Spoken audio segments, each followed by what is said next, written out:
Okay, we are live. What's up, everybody? How's it going? I think we're live, yes? Yeah, we're live. Cool. Cool. Hello, hello. Hopefully everything pops up the way it's supposed to. All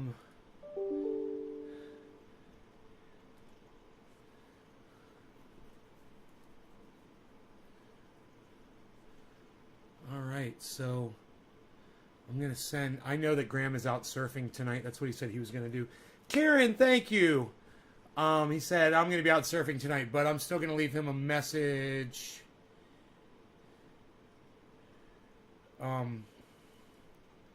Yeah.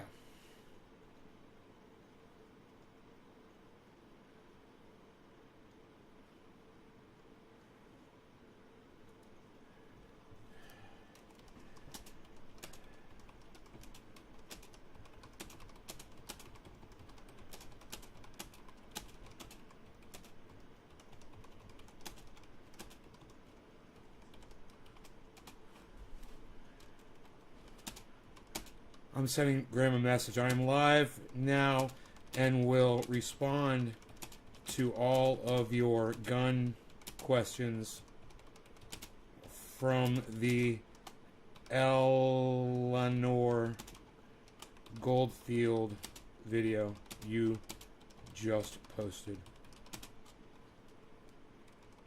Feel free to ignore me. Just wanted you to know I was addressing it. Okay, great. Great. So we're going to go over the Grahm Elwood video. Those of you that listen to me when I tell you to follow certain people, any of you guys following Grahm Elwood out there? Hey, Yo-Yo Hippie Chick, Evans Garden, thank you. My guns are hot. I was working with the weed eater today. You know, after I went back out there and almost finished the whole outside, almost all the way around, not the entire thing. I got tired and I had to stop. You know, I'm like, oh, fucking my back. I'm got to be able to sleep tonight, right? Yo, Enoch, what's up, buddy? How's it going? I don't like red, bro. I don't look good in red, bro. I don't like it. It accents my boobies too much. Do not like the accents on my boobies. I don't like it. I think I'm going to switch. I'm going to find another shirt. I don't like this one, man. It makes me look like a big tomato. This shirt makes me look like a big tomato. What am I doing? I was like, I'm going to wear this red shirt. Fuck it. Now I'm like, I ain't wearing that fucking thing. Fuck that shit. Here, let's go with this one. So, yeah, man,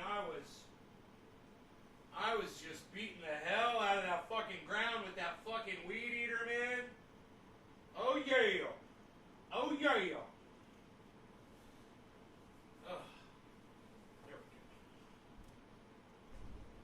Going outside, Harles. Don't waste my dad's time. That's right. Ooh, nice and cold. What are you doing, Beeza?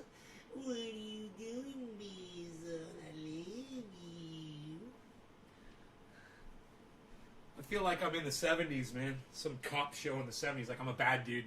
I'm a bad guy from the 70s. In a cop show. Breaking the law, man. Is this inside out, man? This fucking shirt inside out. Better not be, man. I'm going to be pissed off I'm wearing this shirt inside out.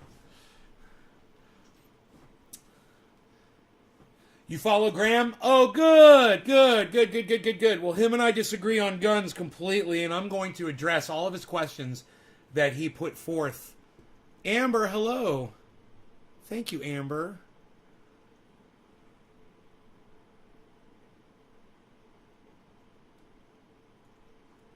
Okay, great. Sometimes you gotta switch shirts. I know, man. I look a lot better in dark blue than I do in red, that's for sure. Anyhow, let's get on this. So I messaged Grahm, and I guess I should give a link to this video on YouTube. So let me go to YouTube and get a link to it real quick. Okay. Open link. Okay. Copy link. All right. At Grahm Elwood.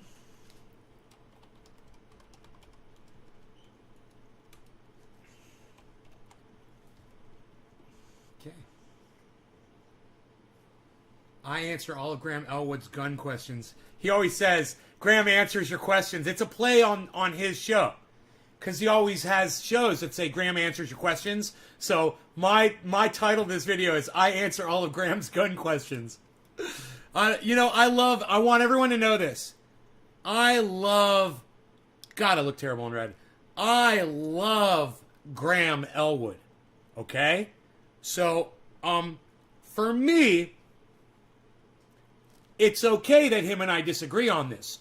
For him, I could see him saying, I disagree with Nate on this, and I don't like him anymore. Because his opinion, mine, Trendy Nate's opinion, results in children getting killed in schools. He would have a good point in cutting me off. And if Ron Placone has cut me off because of the way I look at guns or anything that I do, all I say to them, to Ron and Grahm, I hope they both watch this, is, hey man, don't write me off, guys. You know, I'm not grabbing a gun and going out and killing kids with them. All right? And I'm gonna go through this, and we're gonna talk about all of these questions that Grahm poses, because he made some very unfair statements in his defense of, you know, banning guns altogether.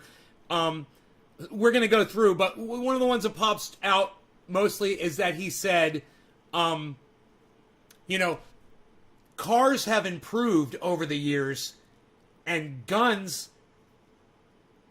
are more efficient in killing more people. He says, and cars kill less people. He says, there, I completely negated your car argument. Next argument. No, he didn't negate the car argument at all. He didn't even address what the car argument really is. It has nothing to do with the status of how efficient either of those two mechanisms are. A gun or a car. That's irrelevant to the conversation. And we're going to get into that big time. So if that's something that you think you find interesting, then make sure you... Huh? Who says that? You guys know who says that? Man, this shirt's making me feel very uncomfortable. I'm feeling very self-conscious with this shirt on. Is that okay that I put on a normal shirt, man? I don't like it. I don't like it! Give me a goddamn normal shirt. What do I got back here?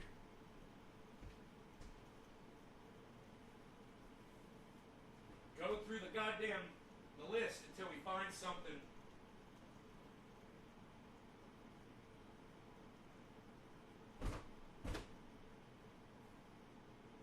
Oh shit. That shirt's dirty. I'm gonna get a clean shirt. Hold on, out of the back. Give me a second. I'm gonna get a clean shirt.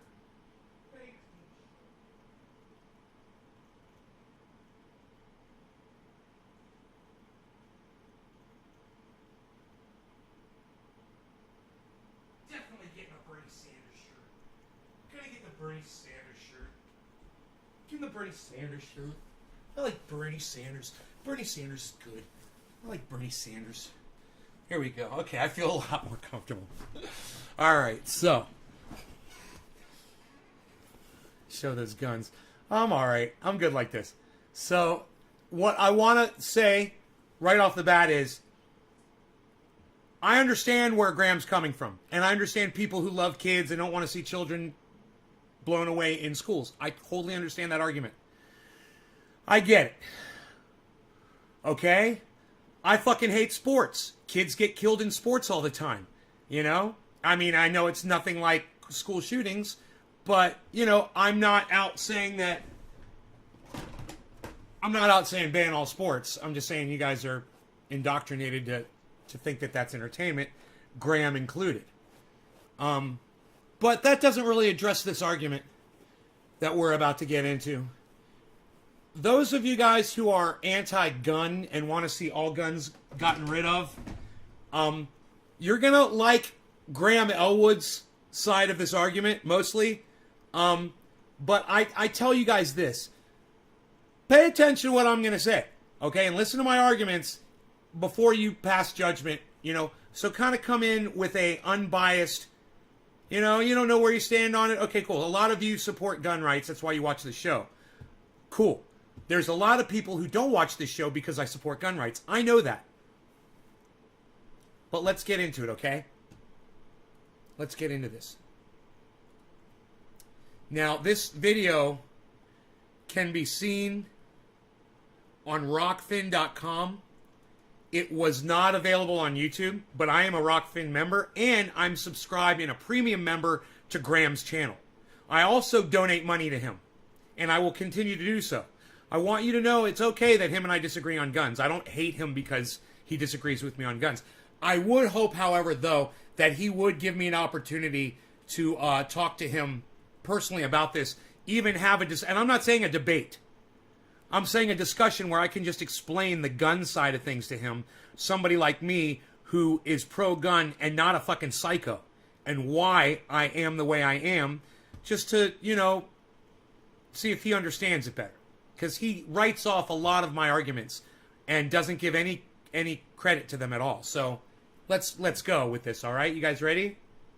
Who's ready to get into this? You guys want me to start with a dab first? Bong hit? Hey, I haven't done a bong rip in a while. Let's do a bong rip, man. What do you guys say about that? You guys like that idea?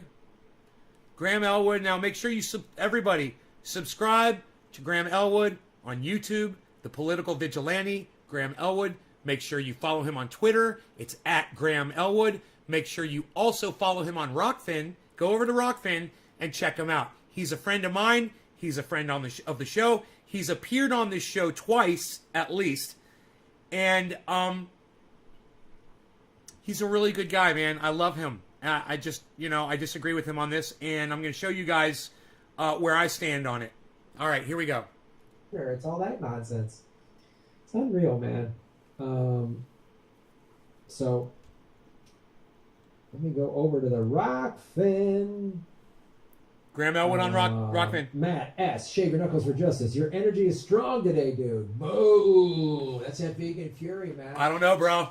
I don't know. I'm going with the cannabis guns. Thanks for the cannabis guns are rocking. Over on the Rockfin, I really appreciate it. The Annalise Show. What's up, Annalise? How you doing, sweetie? Check out my Rockfin tonight, 7 o'clock Pacific, for a special people's podcast. Hey, let's smoke 7:10, guys. All of you that have shared this. Susie Dawson and Sean O'Brien of Panquick. Check that out. Another Karen, Hippie Chick, Evans Garden Yo-Yo, Chantel, Mr. Blue, Baba Blue Jaws, Stephen Culbertson. What's up, Chris? Of YouTube. I've been working out. I've been doing these. I guess they're not so woke over there at the Google, at the CIA tube. So check out Annalise's show, and again, they're going to be live with Nick Brana. And so weed eating. eating. You have questions about Nick Brana and the People's Party. Thanks for noticing, son. It's fair to ask the questions. Like, I think I'm a big fan of the People's Party. I hope they do well, and you have a right to ask, like, how are you going to do this? What are your policies? Where's the money? If I donate to you, where's it going to go? And what's it going to cover? And those are all great questions to ask. And if you have questions about Panquick, ask Susie. Panquick is awesome. I've seen a demo. I just saw a demo like last week, and I'm like, oh, snap. It's amazing. So check that out. We've had Nick on the show. We've had Elise on the show. We've had Sean and Susie on the show. So go check that out tonight. It's 7 o'clock. Cheers to all of you. Tonight. I will be surfing. See, he's surfing right now. Shave your knuckles for justice. I'm sniping him while he's out on the ocean.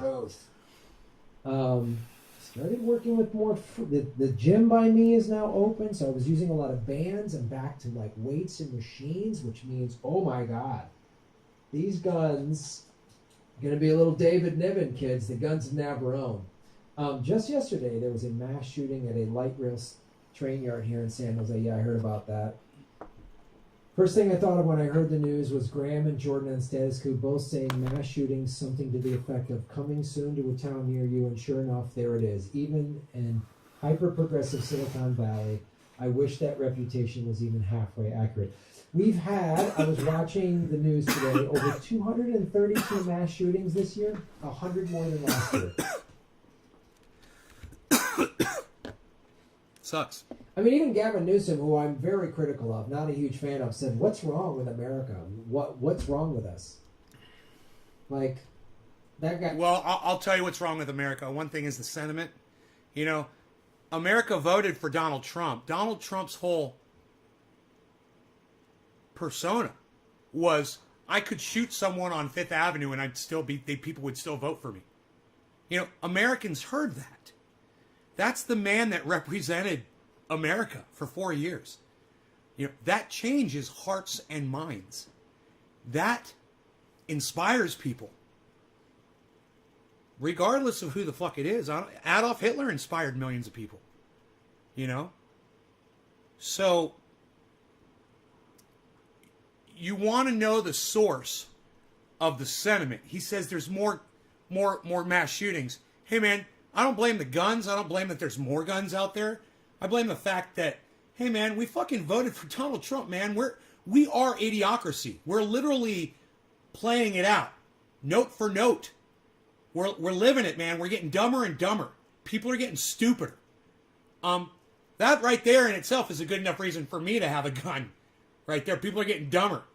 I want to protect myself against the dumb people, and we're going to talk about that because he thinks I'm a fanatic because of that. But we're gonna get into all kinds of angles on this. So, you know, I love this guy. I appreciate his opinion. I do. That's why I'm going to let him speak here on my show right now, so you guys can hear what he has to say. Liberal, such a politician, but he even was sounded like he was emotional about it. He was like, "What the hell's wrong with us?" Seriously, I agree. This doesn't happen anywhere else in the world. I agree. I don't want it doesn't happen anywhere else in the world. I agree. And you know what? Donald Trump didn't happen anywhere else in the world either. And you know what else? This is the kind of world where people respect people like Elon Musk because they have billions of dollars. And up until recently, Elon Musk had so many fucking fans. And now the world sees what he is. Everybody understands exactly what Elon Musk is about. But up until the big reveal, hey man, my cousin's kid is a very intelligent guy. All right? He is. You guys, he's together. He's way more fucking together than I am. Now, you saw this kid, you guys would be fucking impressed, right? He thought Elon Musk was a fucking god. You know, he came on my show and argued with his own flesh and blood. You know, we share the same fucking name. We argued over a man who thinks that we're going to colonize Mars. Americans respect a guy who thinks we're going to colonize Mars. That's the problem with America, man. It's not the guns, man. People are getting dumber. And we're not speaking out against what we should be, which is the intellect, the lack thereof, the low fucking IQs that people are producing. The whole idiocracy plot of that movie playing out right before our eyes. It's right there, people. We can see it. We are breeding morons. And, you know, this last generation that came out, the kids that were just a few years younger than me, and I got to tell you, man, everybody that I knew that was my age, that graduated high school, they all got jobs, man. They all got jobs. The kids that were a year younger than me, they did even better. They all went to college, got college degrees, and those guys I swear, man, they became lawyers and doctors, millionaires, landholders, real estate investors, you name it, man. The younger kids that were younger than me, than my generation, right? Another generation, same thing. Fucking super smart, going to school, you know, and then all of a sudden, like 4 years later, like the span of a fucking high school education, all of a sudden, the mentality goes down to nothing. I start talking to kids on YouTube and shit, and I'm like, yeah, what do you do? Yeah, I don't work. What do you mean you don't work? Yeah, I live at home, or I get by, or I hustle. One of my favorite ones. I got to hustle this week because I got no money. I got to make my rent. I got to go hustle. And I got to go cut a deal here, or spin a thing there, or whatever the fuck. Go suck a dick on a street corner. I don't know what the fuck people are doing. But the mentality dropped. People started thinking that they didn't need a fucking job anymore. Now, I'm not saying you should have a fucking job and play into the whole societal thing. I'm just saying, that's what worked for my generation. Getting a job and sustaining yourself and not preying off of other people or the system. That's what worked for my generation. And 4 years down the road, man, it started decaying. Now, I'm not saying that everyone that's 4 years younger than me isn't working. But I am saying there certainly are a lot of you and younger than you that aren't. They're just getting by. They've got a YouTube channel. They're doing Twitch. You know, and they're making money on a video. You know, they're not working. They're creating income. But a lot of these people have never worked a day in their lives. I went out today and I worked all fucking day with a weed eater. You know, I could show you the video of me down there with a weed eater, just weed eating. Just fucking weed eating all fucking afternoon. Just weed eating the day away. You know, I don't have to do it. I could let this whole fucking property burn down. And I don't give a fuck. Let the insurance cover it. But I have a sense of responsibility. And I like work. And it makes me feel good. And when I work, when I'm doing physical labor, I don't care if it's something here around the house, even vacuuming, outside cleaning something, you know, or yard work, or working on my pond, or doing something physical. I feel better when I'm doing those things than when I'm just sitting around the house doing nothing. And I get depressed when I'm just sitting around the house doing nothing. I'm outside working and I've never felt better in my life, man. I have great, healthy thoughts. Yeah, I'm thinking about all kinds of things. Yeah, I was listening to him on my headphones while I was weed eating outside. It was great. I was listening this whole conversation. I was just fucking shaking my head thinking, I can't wait for 7 o'clock to go live with this. Nay, I agree. I believe I might still be blocked on the main 25. Josh G. All right, well, maybe I'll look into that, Josh. See if I can unblock you. So, when Grahm says he looks around and he wants to know why there's more mass shootings, I might just offer that our mentality, our mental health in this country is suffering as a whole. You know, we have a horrible fucking diet. He can attest to it. He knows all about vegan and diet and shit like that. Salt and meat and sugar is making us stupid. And we keep shoveling it down our gullets. And, man, it's not the only problem out there. I'm not saying it is. But I'm saying there's definitely issues out there. And, you know, it ain't the fucking guns. But we're going to get into that. Let's listen to what Grahm has to say. Let's blow some smoke rings into this sunlight. Everybody that is sharing this on social media, let's get me back up here. Look at this number, guys. We're at 19, man. Let's get this to like 27, 28 people, man. That'd make me feel great. All right, let's do that. Let's listen to what Grahm has to say. And make sure you subscribe to Grahm Elwood on YouTube and Rockfin.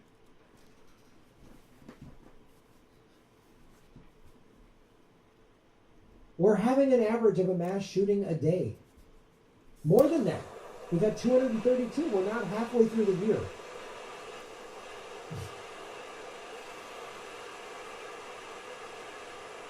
It's insane. How many burglaries happen every day? We're back to normal since the pandemic. This is put back to normal. It's a mass shooting every day and a cop killing just about every day, every week. Tomorrow or the next day, within the next week, there will be another mass shooting. And ittle be done by a male. Look, it ain't about work, guys. It's about gardening and sustaining yourselves however you can. So, guys, we're going to talk about that. Cheers. Probably a white male. And, you know, probably a history of mental illness with easy access to guns. If the next mass shooting doesn't have those qualifications, it'll at least have one of them. It'll at least have one of them. If it doesn't, another one will have all those qualifications. Yeah, here's the questions to ask. Here's the question. How did the shooter get the weapons? Who cares?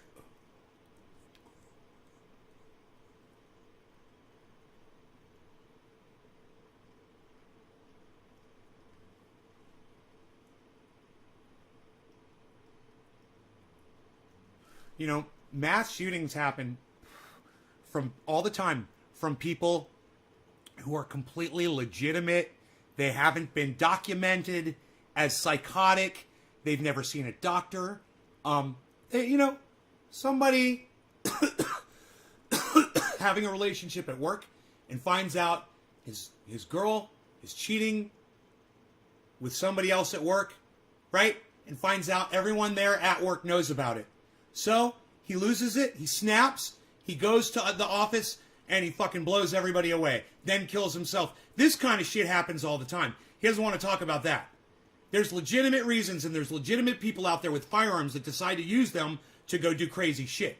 Now, in my opinion, it doesn't mean you shouldn't have a gun. I mean, motherfucker get in their car and run a whole goddamn bus stop of kids over in one swerve. You know, you can kill 10 people real easy with a car.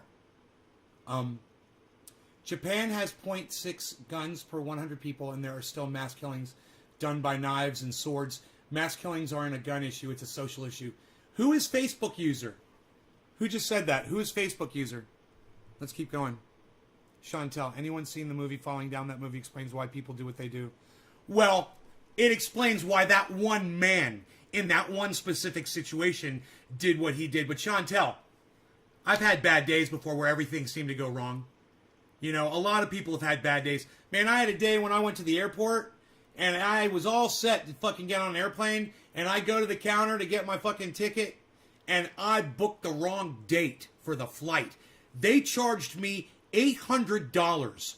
Hey, CT, listen, man, if you want to connect your Facebook to my Restream chat, which I wish you would do so it doesn't say Facebook user, do me a favor, buddy, and go to this website.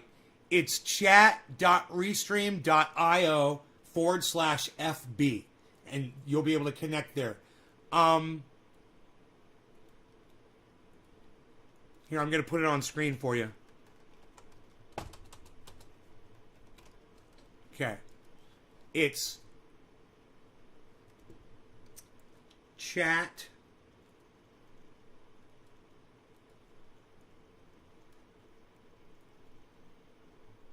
You'll see it come up right here on the screen, okay? Why you beasling? Why you beasling? It shows how fast the mind changes people's actions. Yeah, I mean, things happen really fast, and people die, and someone grabs a gun. Yeah, you know, absolutely. It happens.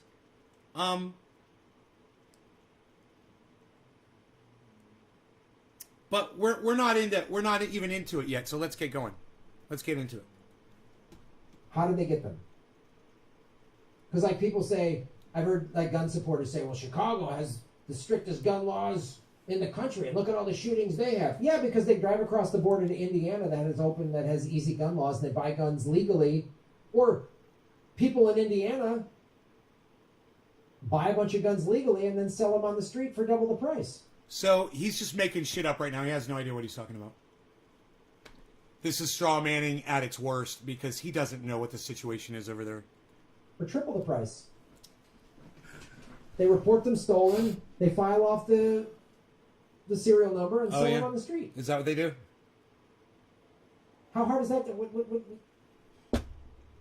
I think filing off a serial number. So that's well, we don't need strict gun laws. Getting caught with a gun with the serial number filed off, the state next over, you can, kids can just fucking. You might as well have a fucking pound of heroin, in your car. You know, who wants to drive around like that? Okay? Hey, Second Amendment people, just keep living in masses. So what's the solution? Give everybody a gun? Okay, let me stop right there.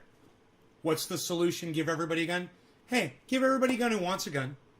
And if there's a reason why they shouldn't have a gun, then, you want to have laws that would stop someone that's a repeat criminal, a violent felon, someone who has mental incapability and has demonstrated that they are not responsible enough to own a firearm. You got to, pass some kind of a competency test, or if you've been reported to be incompetent. I'm fine with all of that. There's ways around it. If you need a gun, and I know a lot of people who could use one that don't have access to it, and you can't get one, man, it can make you very desperate.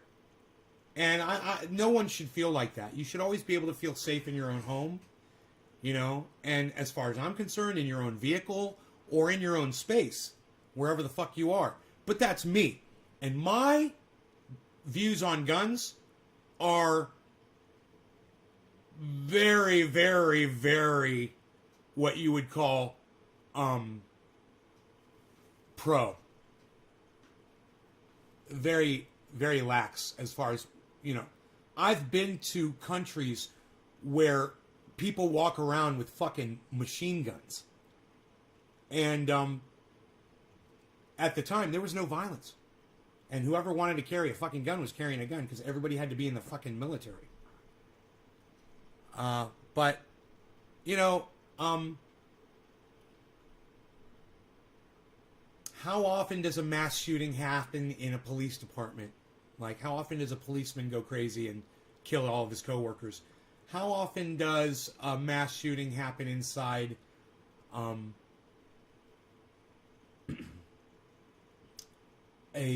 military base where all soldiers have access to rifles and sidearms? You know, it's happened before. I remember, you know, there was that one at a military base. But in the places, it seems like where there's the most amount of people with the most amount of guns, there doesn't seem to be a lot of shootings going on.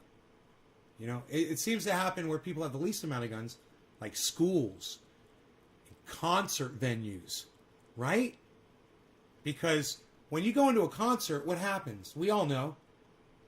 You get patted down or you get the fucking wand. You got to hold your arms out. They fucking wand you. If you have any metal objects on you, you got to take even a chain on your keys. You got to fucking drop it off in a box. You know, right? He's filibustering. Let's listen to him. Let's listen to him. What's the solution? Give teachers guns? That's insanity. That's no other country does this. Just talk to anyone from No other country is free like the United States, and I must say I like it free here, and I bet Grahm does too. I like having our freedoms. I like being able to travel around freely. I like being able to go and hang out with whoever I want to, not being looked into by the government because of the things I say on this podcast or wherever I go.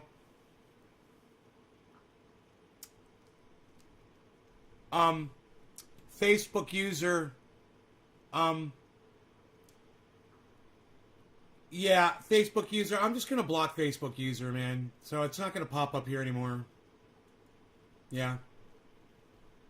Whoever the fuck you were, dude, you're blocked now. Don't ever come in my live stream and bring up sports. Ever. I'll block you instantly. Nobody gives a fuck about your sports, bro. It's like anybody giving a fuck about your goddamn flag. You know? Are you fucking kidding me? What did you have to do with that team? Did you put that team together? Yeah? Did you is that your team? Are you the owner of that team? Are you the fucking coach? Are you the star of that team? You're fucking nothing. And they don't know who the fuck you are, and they couldn't give a fuck. They just rely on your cuck ass to keep fucking supporting them. You little dumb bitch. Whoever the fuck you were. Facebook user? No, that's what it says if it doesn't know who you are. It could have been anybody. I don't give a fuck. I don't give a fuck who it was. You don't come in here talking about fucking sports. Especially when we're talking about guns. You know, you come in here, you listen to what we're talking about for 3 seconds, you know, you shut your cuck fucking face up, and you enjoy the banter. You know, the interaction that Grahm and I will share together now. Another country and ask them about this. It's fucking stupid. Now, not any other country has elected Donald Trump as their fucking leader. Look, you want to talk about a fucking corrupt government? He's always talking about corrupt government. Government secrets with Grahm Elwood and Lee Camp, right? Make sure you subscribe to that. Make sure you check that channel out. Make sure you subscribe to Lee Camp. I love these guys. These guys are fucking great. But they're both wrong on guns. In my opinion. You know. He's saying that other countries would, if you ask them. So I say this. Ask those countries if they would feel a little bit uneasy if Donald Trump was their president. And he just orders fucking... And he just literally ordered the government to spy on reporters. Do you know that? Hey, do you guys know who, oh, I forgot her name. She looks like a big fucking old substitute teacher that I used to have. She is a international correspondent, I believe, for CNN. She's been on there for years. She's an older woman. She's very old. Very old lady. Very unattractive. She has a very gravelly voice, and she's very unattractive. Anyway, Donald Trump had the government get her home address, her phone book, her phone numbers, her cell phone, her texts, everything. And they totally followed everything that she was doing and saying. I wonder how they feel about that. Why don't you ask them that, Grahm? And then say, hey, then would you maybe want to keep a firearm just in case? Because I know what you're going to say. Oh, they're going to bring a fucking Sherman tank. What are you going to do when they have a bottle rocket launcher? When they have a rocket launcher and they come to your house with, armor and blah, blah, blah. That's the argument that they always say. And I always say this. Well, what happened at the Bundy Ranch? What happened with that standoff with the federal government? They didn't bring a tank to that, did they? They backed the fuck down. Do you think the government would have backed the fuck down if there weren't 75, 100 men standing up there with high-powered rifles on that overpass? Fuck no, they would have driven right past that overpass. They would have gone in there and they would have fucking shut down the Bundy Ranch. Now, I'm not saying what fucking Bundy was doing was okay. As far as I'm concerned, he was an asshole and he was fucking breaking the law. There was no need for him to be doing that. He was literally provoking the government. What I'm talking about is the result. The result is he was breaking the law. The government didn't like it. They sent in armed agents to handle those people, to shut it down. And they were ineffective because Bundy and a bunch of his neighbors and friends and family had high-powered rifles and guns and stood their fucking ground. So when Grahm Elwood wants to say that you can't possibly stand up against the United States government, that was one man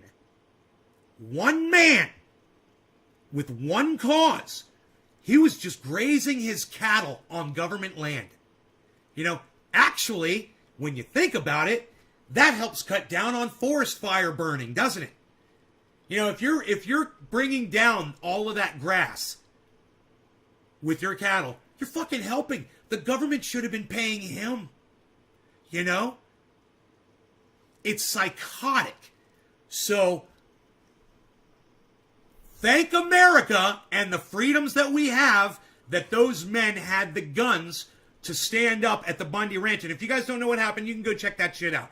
Let me tell you something. One man, one cause. But imagine this. The government starts fucking up. And it's not just one dude. It's everybody that has guns in the United States saying, we're not gonna take it. And they stand up for themselves and they afford change. You don't have guns, you're not gonna change anything. You can go out in the street and march all you want. And your guns can be at home. And as long as those guns are sitting in your home, that government's not gonna do fucking anything to you. Because you can kill them. And they know it. That's important.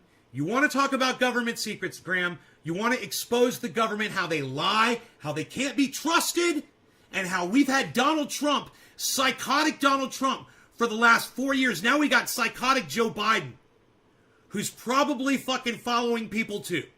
He's probably already got names and addresses, phone numbers, and following texts of all kinds of people. With that fucking pig cunt, Cuntala Harris, as his VP. He's probably putting her right to work as a little fucking Gestapo cunt bitch. It's for reasons like that I truly believe that we are much better off. Children are going to get killed. I understand it. And hey, man, I used to say fuck your kids on the show, and I know that turns a lot of parents off. So I'm not going to say that. Look, I don't want your kids to get killed. I'm not going to say fuck your kids. I'm going to say I'm willing to help. I'm willing to try to do whatever it takes. As long as you don't limit the amount of bullets I can have in my gun. You know, hey man, I want a fucking fully automatic machine gun. You know, and I don't want a fucking license to have it. I want to be able to all fucking day long. But I don't want your kids to get slaughtered. And if you want to work really want to work at preventing the mass murders while preserving my right to defend myself against a psychotic government that I've learned a lot about from this guy. All right? He's exposed the government repeatedly every fucking day. He's taught me well. And I worry about the government. I worry about Joe Biden being a fucking psycho. I worry about lying fucking Cuntala Harris being a fucking psycho cunt bitch. You know, and taking over. You know, I want my fucking guns, and I want them to know I got them, and I want everybody to have them. And I want to be able to address the issues that we have with your children getting slaughtered like cattle, you know, in these fucking pens that you put them in where you think they're getting educated. They ever teach them about cannabis? They ever teach them about gardening in those fucking pens? In those fucking, in the fish barrels that you send your children off to? Oh, I'm sorry, man. I'm talking bad about parents again, and I apologize for that. That's the old me, and I need to not do that. I need to be nice to you guys, and I apologize. Look, you guys have to send your kids to school, and I understand that. I do.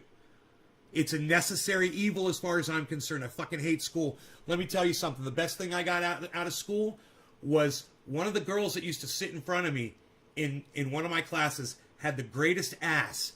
You know, it's basically what I took with me from high school.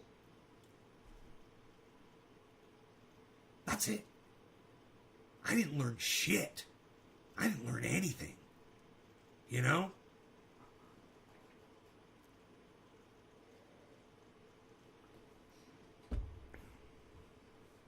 So, I'm here to tell you guys. You want to send your children to school, if you have to send your children to school, I understand. It puts you and I at odds. It puts us in a bad position, doesn't it? Because you're like, dude, you got me backed into a corner. What am I supposed to say to you?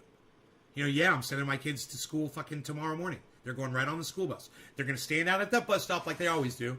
And, you know, hopefully a child molester won't drive up like that video we watched the other day and only pull 5 feet away from the child, you know, and scoop them right up and be gone and never be heard from again. Hopefully that won't happen to your children. But you'll continue to put them out there.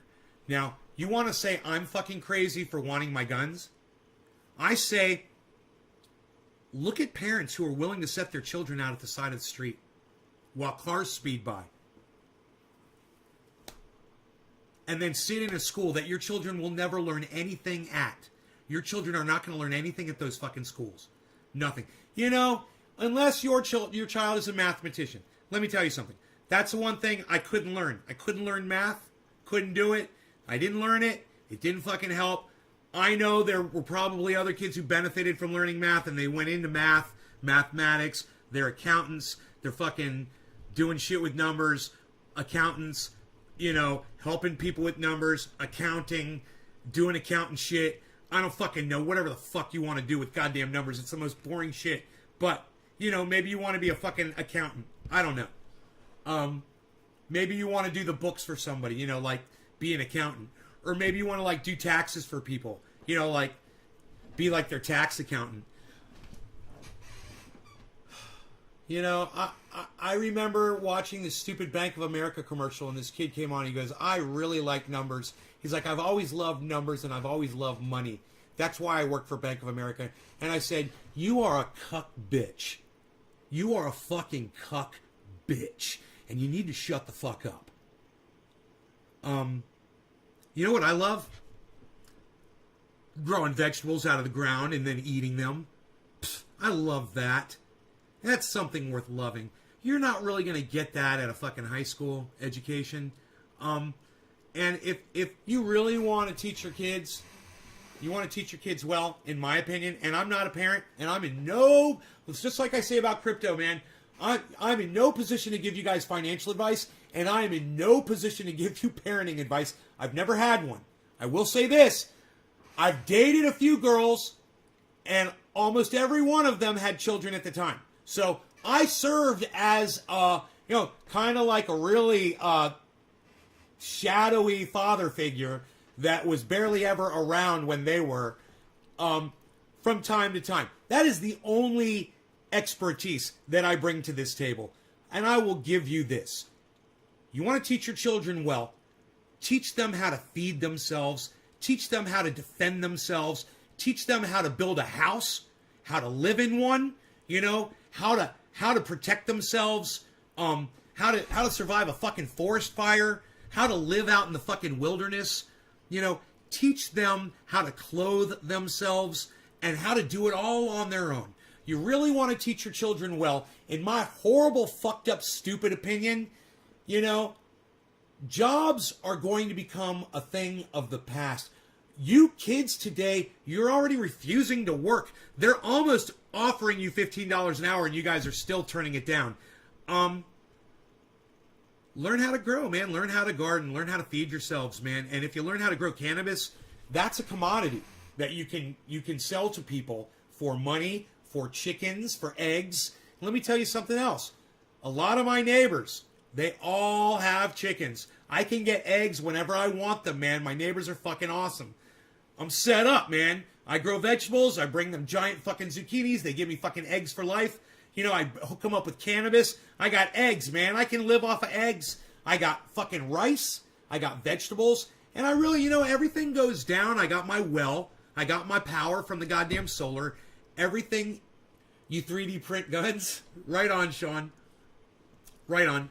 Yes, we're talking about guns. We're going to talk about, I'm sorry, not these. We're going to talk about, God, they're so small. God, I got to get bigger, man. I got to bulk up. I need to talk to Robert Mulligan. I got to talk to Robert Mulligan and learn how to be like, I got to be Necklace. Speaking of Necklace, I got to be Necklace. So anyway, that's what missing. Boy Scouts without the abuse. I never experienced any abuse. Board 5, you're funny. It's not about Boy Scouts. I mean, Boy Scouts is okay. You learn how to do a Pinewood Derby car. It's not about that. He's got a problem with guns. And I've got a problem with people that abuse their gun rights. I say there's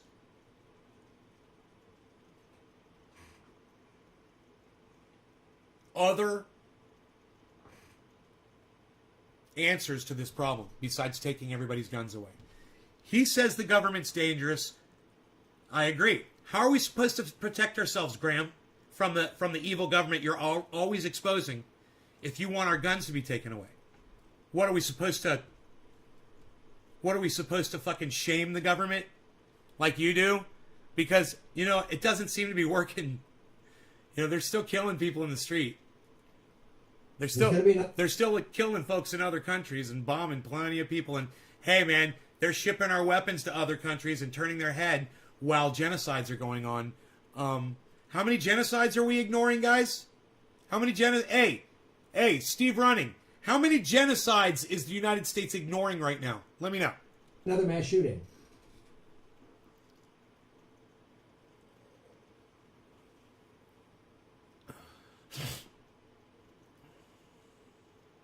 So,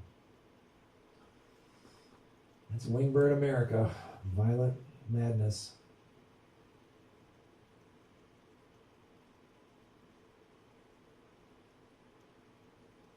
He's going to get into it.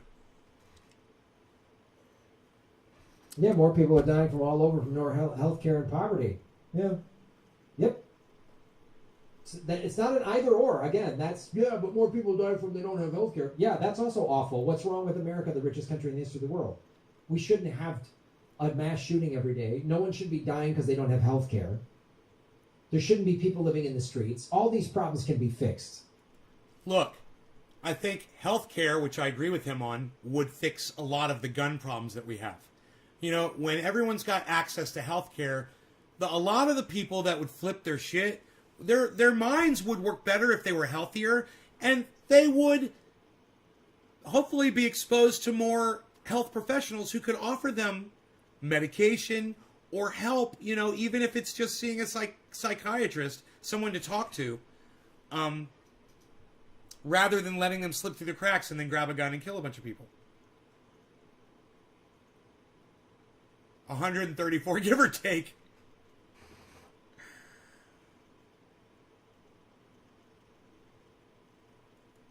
You don't have to pick. It's not either or.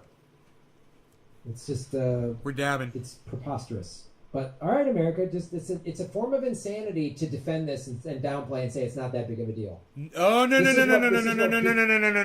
It's a big deal. So, okay, I'm not insane. It is a big deal. That's why I'm taking the time to address this with Grahm. Yeah, it's a big deal. Your children shouldn't be getting slaughtered. Okay? Healthcare would fix this. So much of this. I'm not saying it's the silver bullet, pun intended. It's not the silver bullet to the problem, but it would cut down the mass shootings. Man, if we were healthier mentally. Remember at the beginning of this, I said we're idiocracy. We're getting dumber and dumber.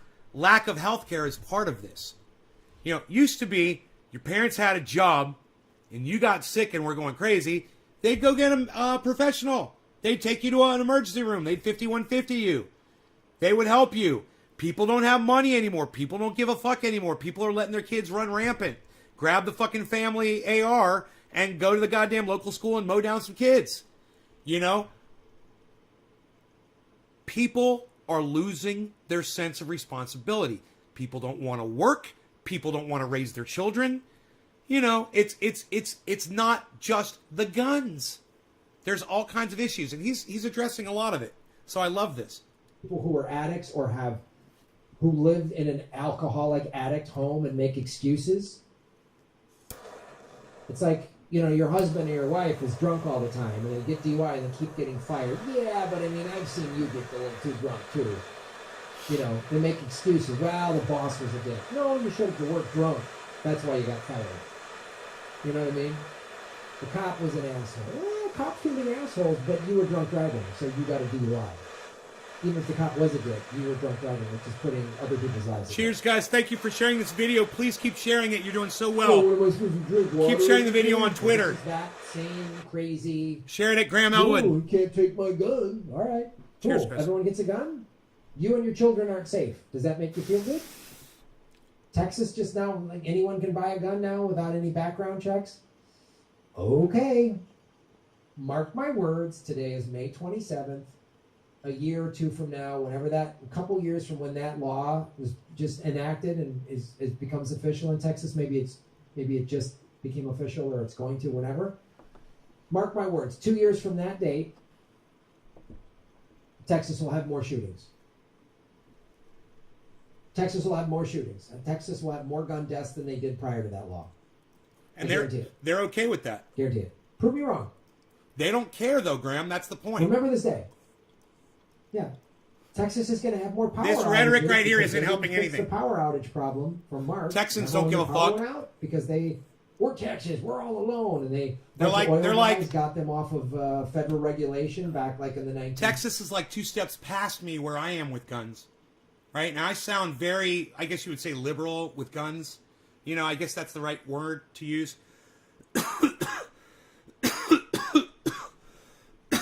In the literal sense, not in the political sense. I think that's the correct usage of that word. I'm not sure.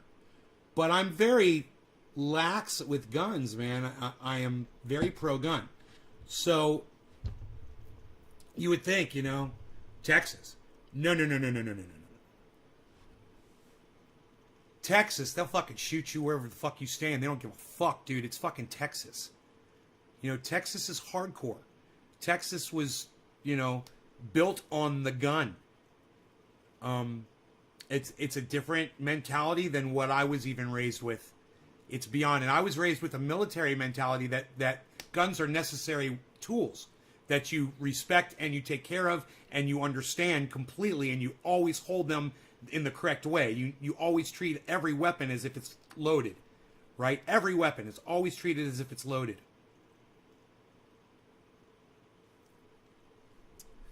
It's just military, you know?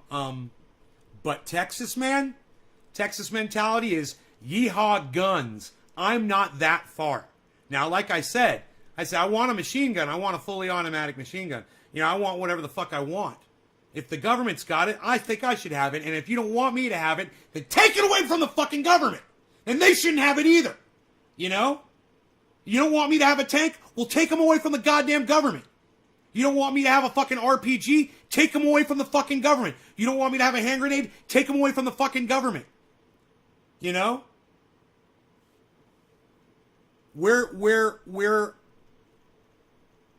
very slowly but surely setting the odds against us in case we get another monster like Donald Trump in there. You know, and it could happen. There's fucking psychos, man. Imagine if Marjorie Taylor Greene became president of the United States. Oh boy. Oh wow. Imagine if Donald Trump Jr. became president. Imagine if Steve Miller became president of the United States. Do you still not want to have guns? Access to guns? You know? Imagine coronavirus comes back twice as bad. You know, a change, I forgot what they're called. And all of a sudden, a whole bunch of people start dying from that thing, and you get some fucking asshole in the presidency that's blaming China again. And then people start going around and killing Asians, like out in the street and shit. Right? And if you were an Asian person and that shit was happening, you want access to firearms so you can protect yourself from fucking rabid fucking, you know, Republican Trump supporting mob cunts? Mutation. Yeah, imagine COVID mutates. Thank you, everybody. Thank you for listening. Imagine COVID mutates and we don't have a vaccine for the mutation. And a whole bunch of people start dying from it, and you get some jerk off like Marjorie Taylor Greene or this just jerk off from fucking Florida, DeSantis, or the other jerk off Matt Gaetz becomes president of the United States. You know, some fucking psycho. And they say, China virus, the Kung flu. You know, this is all China's fault. China, China, China. And the next thing you know, Asians are getting murdered. Again. Again. You want access to firearms? Do you think mobs might restrain themselves if they thought that sweet Asian old lady might pull a fucking .45 Magnum out of her little tiny purse and blows your fucking brains out? And then hopefully fucking spits on you? And puts that shit on the goddamn internet so your children can see it for the rest of their fucking pathetic lives? You fucking racist piece of shit. Hey, man. I don't trust the government to take care of me. That's all I'm saying. He doesn't either. Yeah, in order for me to take care of myself, I need a firearm. You know, and the government's not here outside my fucking front yard with the goddamn firearm, marching back and forth like they do at the White House. You know, I want some soldiers out here. I want a couple soldiers at every goddamn corner. I want one on the roof, a fucking sniper out in the fucking mountain, watching for folks. I want that. You know, why does the government get that shit? You know, I want to feel safe too. I want to feel safe wherever the fuck I am. In 30s or 40s or something like that, the power's going to go out again, and they're going to have more shootings. And there's going to be another mass shooting in America within the next 5 days. Prove me wrong. Prove me wrong. I'd love for that to not happen ever Yeah, again. but okay, you like mass shootings. You like so give your kids a gun? So if everyone has a gun, you think that's going to make less shootings? No, give the teachers a gun or put some veterans at the, that need a job. Put retired veterans at the at the front of schools. You know, harden the schools off so someone can't get into them. You know, treat your children like you treat your money. You know, look at a bank. You guys worship your fucking money, don't you? The fucking Americans, they worship their money. Look at the fortresses they put their money in. These banks, they got guard outside, they got a guard inside. You know, they got giant security systems connected to fucking send the police immediately if somebody presses a button. They got a huge fucking safe with a giant fucking wheel on it. Only the fucking manager, you know, and one other fucking employee knows the goddamn the combination to get into the fucking safe. They've got steel boxes inside there. I forgot what those things are fucking called. You know, they've got barricades set outside the front doors, big yellow fucking steel poles that you can't pull a car up to, so you can't, you know. And then look at a fucking school, man. Look at every school.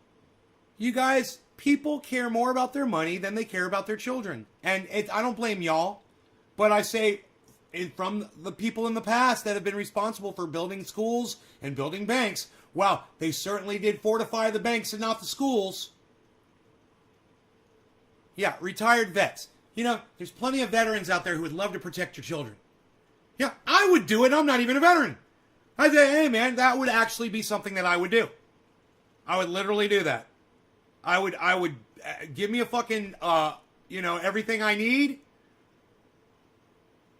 And you make sure these people have everything they need, you know? Fucking put me on fucking patrol. Citizens on patrol, man. Literally had that thought. If every school had guards, you'd fortify them, and you'd have a lot less mass shootings at schools. Now, they'd move to the nail salon. You know, the Asian nail salon. They'd move to the gay bar down the street. What was that gay club called in the nightclub in Orlando?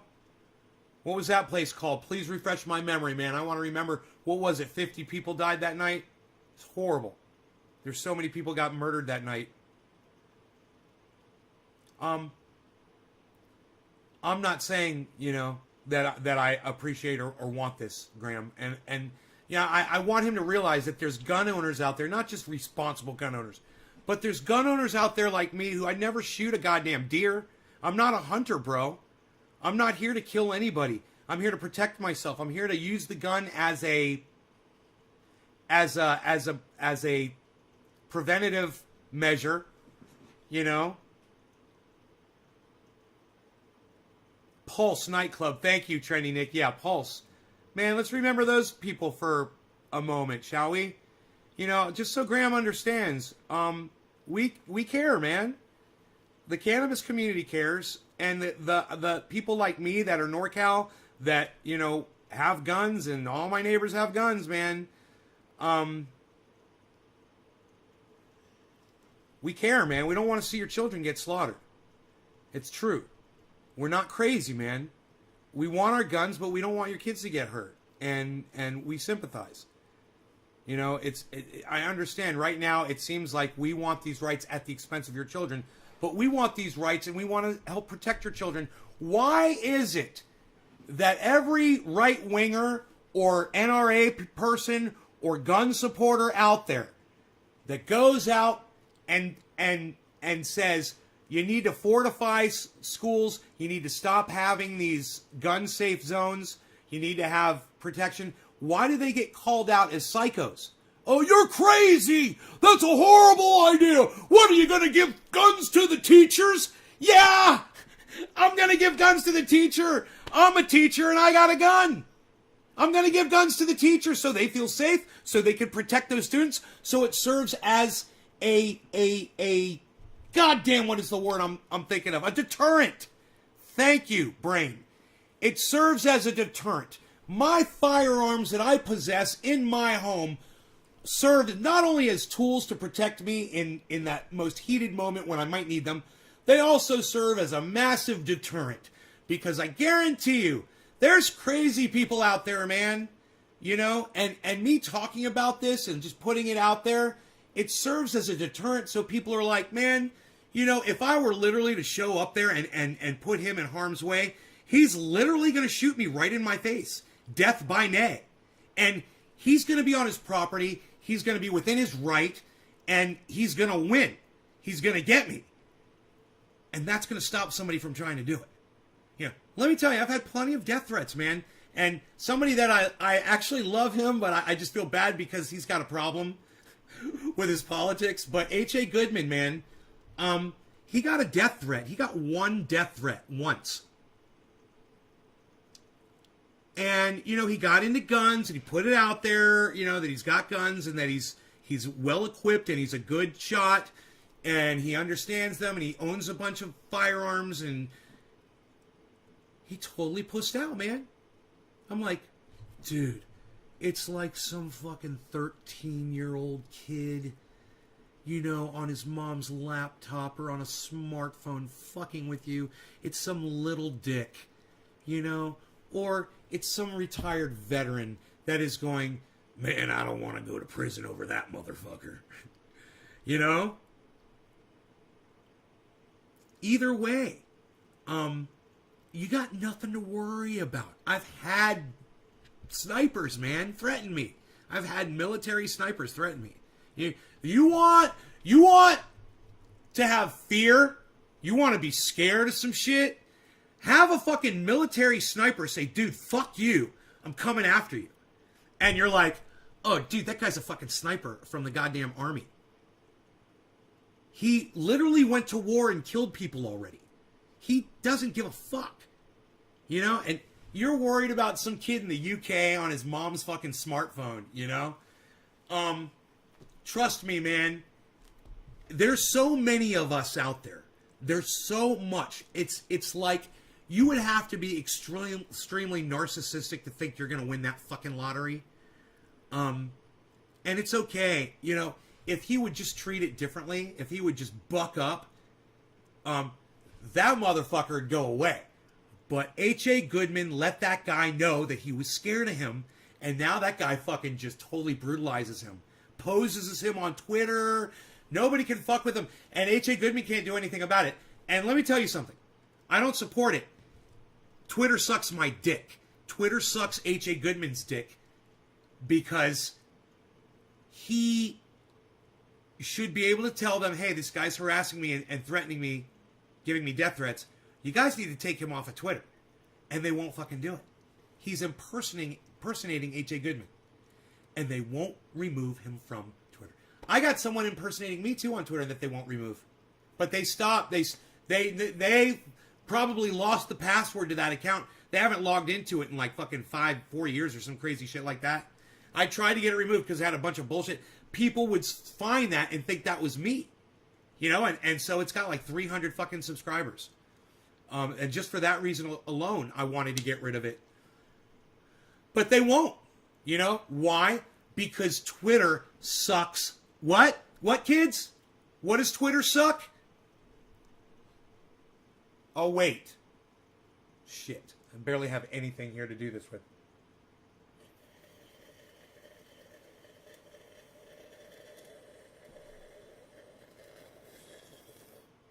Dick, Sean, that's right! Twitter sucks my fucking dick! Thank you. Let's move on, shall we? Alright, back to Grahm. We love Grahm Elwood. Grahm Elwood on YouTube. I hope all of you guys have subscribed to Grahm Elwood. Sign up for notifications. He goes live like every fucking day. He's great, man. I love him. I'm jealous of his widow's peak. I want it. I want his widow's peak. Oh, but he's going gray, and that makes me happy. Graham's going gray. Graham's going gray, and it makes Trendy Nay say yay! Okay. Why do we need driver's license? Just anyone can have a car. Why have a DMV? Why take a driver's exam? Look, if you want everybody to have certification to have a firearm, okay, I'm fine with that. Fine with that.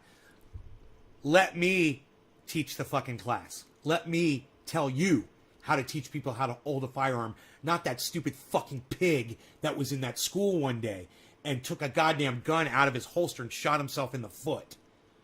All right, I know you guys all remember that because we watched it on this podcast. It was years ago, and we laughed and we laughed and we laughed. I just love it when a fucking pig shoots himself. But as a fellow gun owner, he didn't treat that gun as if it was loaded. At one moment in time, it was directly pointed at his foot while his finger was on the trigger. Okay? You can't do that. Now, if you want my opinion, you want my class? My class says if you holster a gun, the way to do it safely is to make sure it's not cocked and ready to go. Anytime you put a gun in your holster, make sure it's not cocked. Because what happened to that guy could happen to you. You could shoot a child, a neighbor, anything. You could shoot your dog by accident. You could shoot yourself in the face. You know, you could drop the gun. It could go off and shoot you in the fucking chin, blow your brains out. Or just take a little bit of your brains out, and then you just end up being, you know, kind of slow for the rest of your life. He shot himself and tried to play it off. You guys remember that cop that said outside and hid, that stood outside and hid? All right. So anyway, you want to talk about a license, a driver's license? Everyone needs one for a car. Now look, I know there's plenty of parents out there who put their children on firearms at a very early age. Listen, my father put me on firearms at a very early age, okay? And I know Karen, she killed her first deer. I think she was 6 years old or some crazy shit like that. I said, your father's a fucking monster. And she goes, I know, I've lived with that my whole life. It's haunted her, and it's not supposed to. You know, parents shouldn't do that to children. You're a horrible parent if you subject your child to something disturbing when they're just a kid. You know, it's a terrible thing. They'll never forget about that. They'll have that in their brain for the rest of their life, and you toxified their brain. You putrefied their brain. You ruined them. You spoiled them. You made them. You broke them. You know, and you're no good as a parent for doing that. So that's my opinion. You know, you want to teach a child gun safety at an early age, not how to go fucking kill a goddamn deer. You don't have to go shoot an animal to teach your child gun safety. You teach a child at an early age gun safety, I don't know, let's say 6 years old. You know? And you just teach them this. Okay, this is a gun. All right, this kills people. You understand that? Okay, so this is a gun. And when it's loaded, you pull the trigger, it'll fire a bullet, kill you, right? This gun, in order to cock it and load it, you have to grab it and pull it back and do that. Now, you're too young and you're not strong enough to do that. So, you won't be able to use this fucking gun. You know, you're going to go grab this gun and try to kill somebody, you won't be able to do it. So, there's a 38 hammerless. This gun, all right, when you grab this one, you just point at somebody, pull the trigger, and you're going to kill them instantly. Pop, pop, pop, pop, pop. They're dead. 5 bullets, they're gone. That's the gun you go for. Now, the gun's always loaded. It's always ready to go. You can never point this gun at yourself, at your foot, at your face, or at your sister, or your brother, or your pet, or your mommy, or your daddy, or your friends. And you can't ever play with this. Because if you do, I'm going to kill you! And then you take the gun and you put it somewhere and you tell your child where you're putting the gun. You're like, look, I keep this gun here. This is what my father did. This is what my father did with me when I was a kid. You don't ever grab this weapon. You don't need it.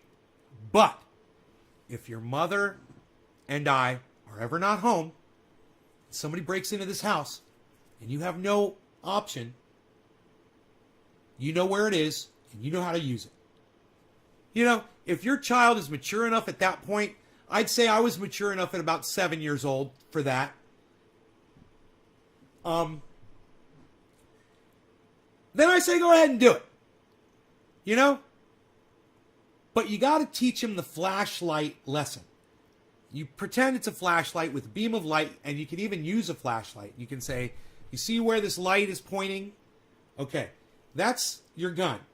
Okay, it should never point at your arm. It should never point at your face. It should never point at your brother, your sister, your mommy, your daddy, or at a wall, or at the floor. A lot of people like to point guns at the floor. Don't do it. All right, you're gambling when you do that. You're so much better off always holding a firearm straight up in the air. Always. Always hold the firearm straight up in the air away from people. Okay? You've got a much less chance of hurting someone if that gun does go off if it's pointed up in the air than if it's pointed down at the ground. Because if it's pointed down at the ground, all it has to do is hit a rock or something metal or something that's really hard and like compact dirt even, and it can fucking bounce up and ricochet, and it can still kill anybody. So if the gun is pointed up, even at a roof, if you're inside a home, you're safer. You're way safer. So that would be my gun course for a child. And I would say, yeah, go ahead, Grahm, and make sure they pass my class. I just taught it. Okay, there it is. You can start at children, let's say 8 years old. Okay? And it's up to the parent if they want to start at 8. And if a parent is confident that their child is ready at any age, then I say fine. If your child is 4 years old and you feel like they can handle a fucking firearm and they're smart enough to know not to kill somebody, there's children out there smart enough to do that. I'm sure 4-year-olds. I'm sure you could teach a 4-year-old not to kill somebody with a gun. So, that's my gun safety class. All right? I don't agree. It's safer to aim at ground between the shoulders. What? Yeah, I don't agree. Well, you don't understand firearms like I do. You know, I obviously understand firearms. You know, I understand the physics of a bullet better than you do, obviously. I still remember the Christmas movie and the kid got his eye shot. What if grandma's upstairs, Nay? Well, you know, when you are underneath somebody, you don't point that gun up at where they are. You would point it up and out this direction. So it would go out the wall. But not straight up where, obviously, if there's somebody above you, what did I say? It's like a flashlight, right? So if grandma's upstairs, like this, and then look, I'm not going to hit grandma at all. Still pointing it up, just not straight up, because I'm not a fucking idiot. Good question. I disarm my weapons into the sand pit by my home. Okay, Jerry, you're a fucking idiot. Think about how stupid it is what Jerry just said.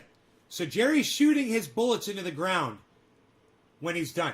Not only is he taking a risk there that it's going to hit something in the ground, but he's putting objects in the ground that a bullet could ricochet off of and come back and shoot him right in the eye. So, Jerry, you know, I'm teaching the class. I recommend that you listen to me. You're going to learn something instead of trying to come in here and teach my audience what's obviously not smart. There's no bullets embedded in the sky, bro. You know, if you don't understand how to take a bullet out of your gun, you shouldn't have a fucking, without firing it, you shouldn't have a fucking gun, Jerry. You know, obviously. You don't know how to take a bullet out of your fucking firearm without firing it? Holy shit. Wow.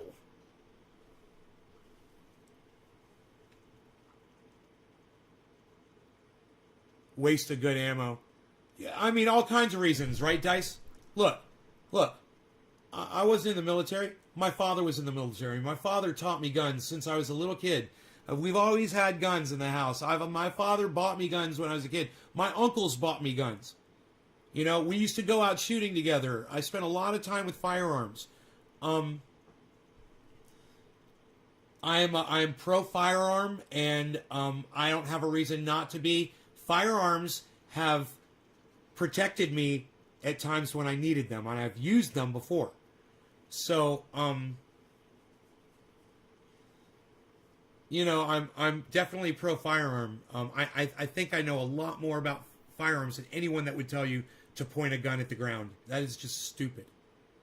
You know, you're pointing at a gun at the ground and walking. How many times does that gun cross over where your foot is?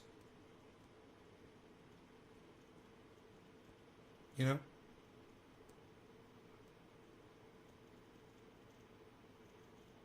That gun goes off.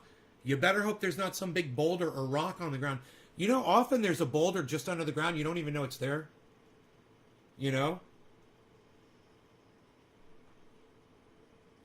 Safety on guns exists for a reason. Low, board 5. Hey, board 5, not all guns have safeties on them, brother. So you don't understand guns either. Oh, Jerry, you're fucking with me? Okay, well, let's move on. That was funny. Let's do a dab and move on, shall we? Let's listen to what Graham's got to say. That was funny, bro. I liked it. Driving's a privilege, but owning a gun is a right? I'm glad that you guys are talking to me. Cars kill people. Yeah, and you have to go to school, and you could lose your license if you keep getting in accidents or get a DUI. If you fail the driver's exam, you don't get it. If your eyesight goes bad, not if you're your driver's license. When you get too old, not if you're. What is her name? Kylie Jenner. The state can take your privilege, your driving privileges away. Not if you're Kylie Jenner, man. You run people over, kill them, DUI. Fuck it. You're fine, bro. I mean, you're fine. 100 times safer than the car of 50 years ago. Lady. Guns today, more this is lethal. for everybody that is still sharing this. That Thank you guys so much. Keep sharing. We're doing right? really good. Please keep sharing the video. Next argument. Next argument you want to lose with? Next. Australia had a really horrific shooting in Tasmania in the early 90s. And they said that, and the country overwhelmingly said, we're done. They passed all this strict regulation. They made. Yeah, they don't have Donald Trump as the president either, or Joe Biden.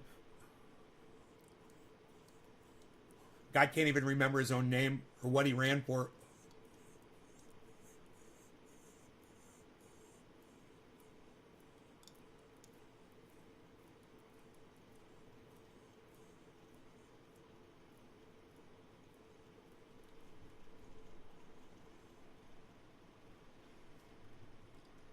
Guns really hard to get. You can still own them if you're like a rancher. Next. A is 100 times safer than a car of 50 years ago. Guns today, more lethal.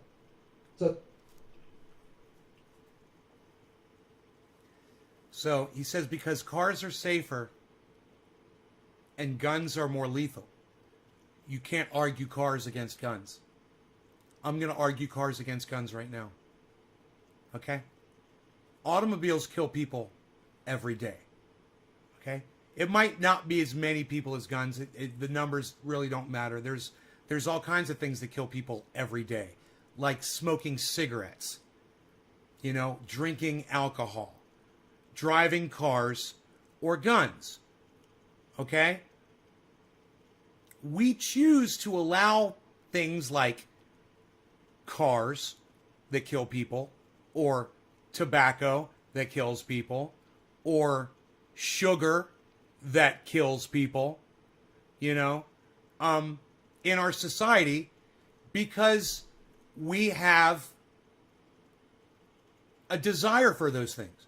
So as a whole, we vote to keep those things. You know, the reason we have guns is because as a whole, we've spoken and said we want to keep our guns.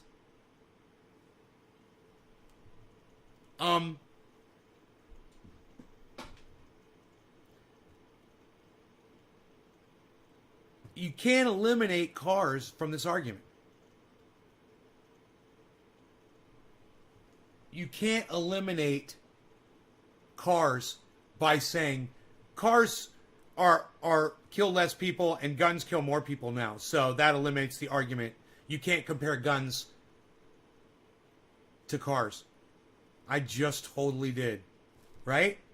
It's got nothing to do with cars being safer and guns being more deadly. The argument of using cars in this argument has nothing to do with what Grahm is saying. So he hasn't disproven anything. You know, cars are something, it's what I would call a necessary evil. Guns are a necessary evil. You know, Now you want to argue alcohol and tobacco. I might say they're unnecessary evils. You might disagree with me while you're drinking your beer and got your cigarette in your hand while you're watching Nay's Garden right now. But I digress. I don't think that Grahm has disproven any freaking argument here whatsoever. So there goes that argument. I just blew that argument away. It's a right. Cars kill people. Yeah, because we're Texas, we're all alone. And a bunch of oil guys got them off of federal regulation back like in the 1930s or 40s or something like that. The power's going to go out again, and they're going to have more shootings. And there's going to be another mass shooting in America within the next 5 days. I went back a little too far. Prove me wrong. Sorry. Prove me wrong. Yeah, but okay, you like mass shootings. You like so give your kids a gun? So if everyone has a gun, you think that's going to make less shootings? Okay. Why do we need driver's license? Just anyone can have a car. Why have a DMV? Why take a driver's exam? Driving's a privilege, but owning a gun is a right? Cars kill people. Yeah, and you have to go to school, and you could lose your license if you keep getting in accidents or get a DUI. If you fail the driver's exam, you don't get it. If your eyesight goes bad, you lose your driver's license. And my argument to all that is if you use a gun in commission of a felony, you go to prison, you're never allowed to possess a firearm again. Chris P., I think you're wrong. I think there's a place where we can all come to terms if you'll pay attention instead of saying something fucking stupid like you just did in my live stream.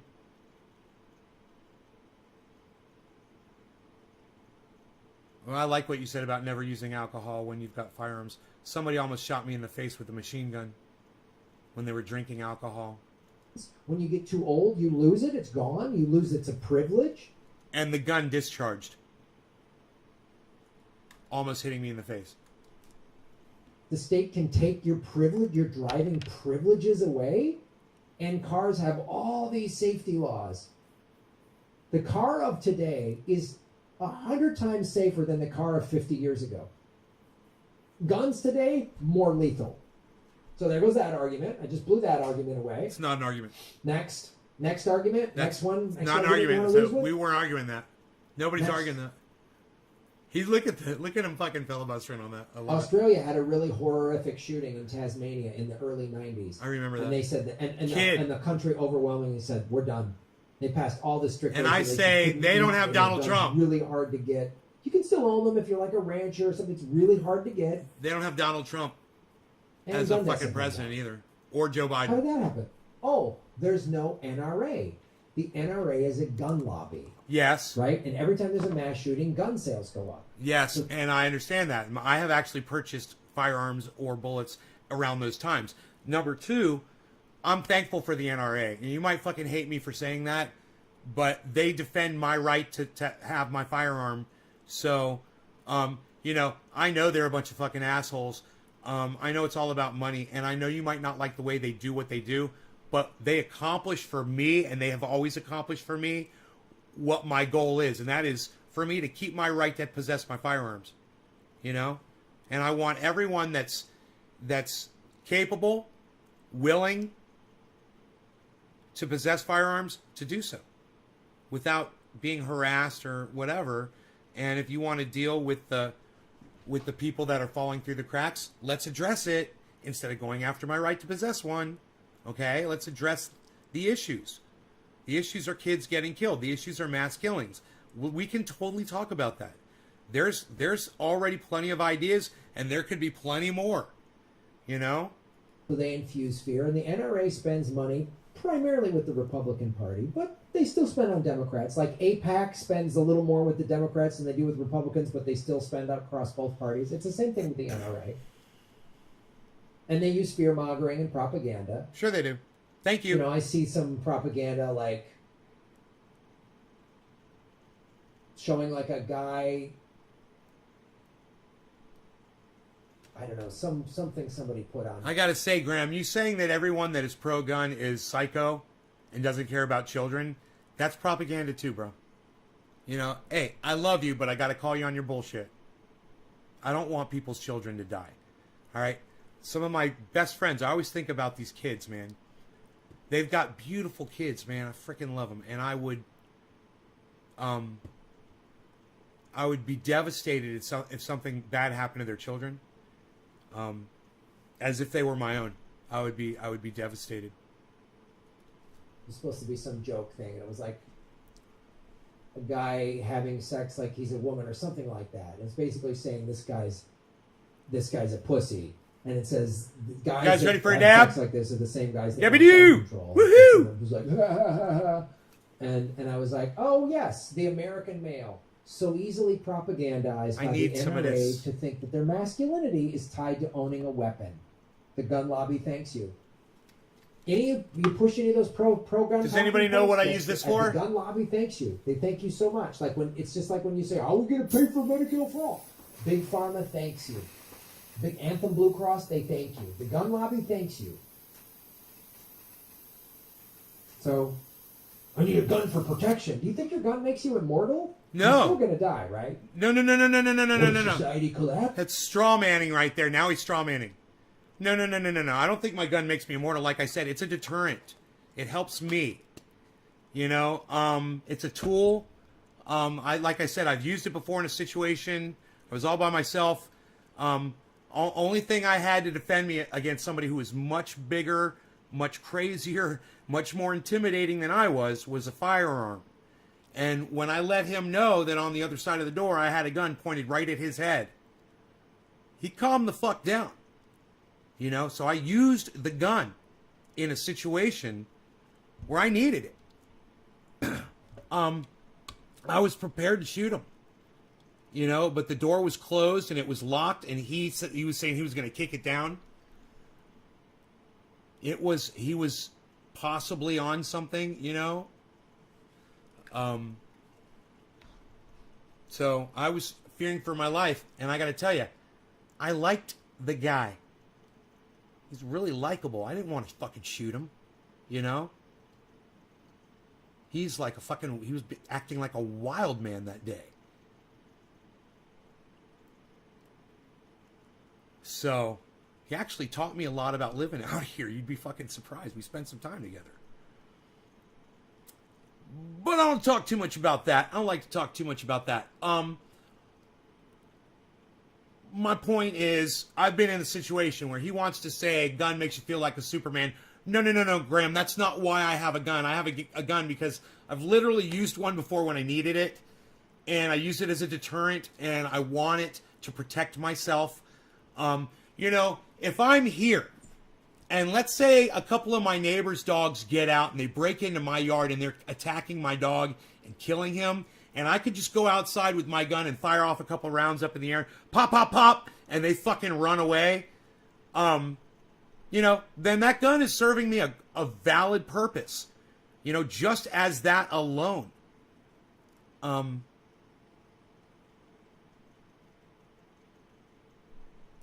By Jason Holloway. Kneecap always on my first choice to do harm. Yeah, that's right, Jason. And that is true. What Jason says is a valid point. People that want guns, they can find them anywhere. It's a really good point, Jason.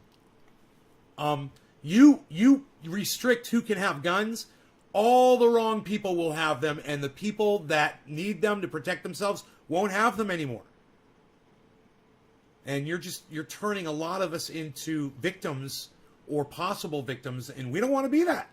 We want to be able to not be a fucking victim, you know, and we want to have the ability to at least fight for our own lives in a fair fight, you know. You might say, well, you know, a gun in the home results in gun accidents. If you have a gun in the home, there's this % chance. I'm willing to take that chance.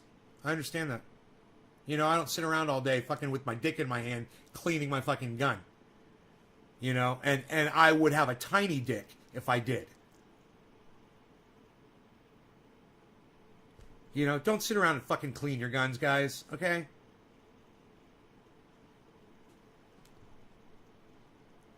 Collapses, and I don't have a gun. Like the crazy survivalists always, they can't wait for society to collapse. So Bullshit.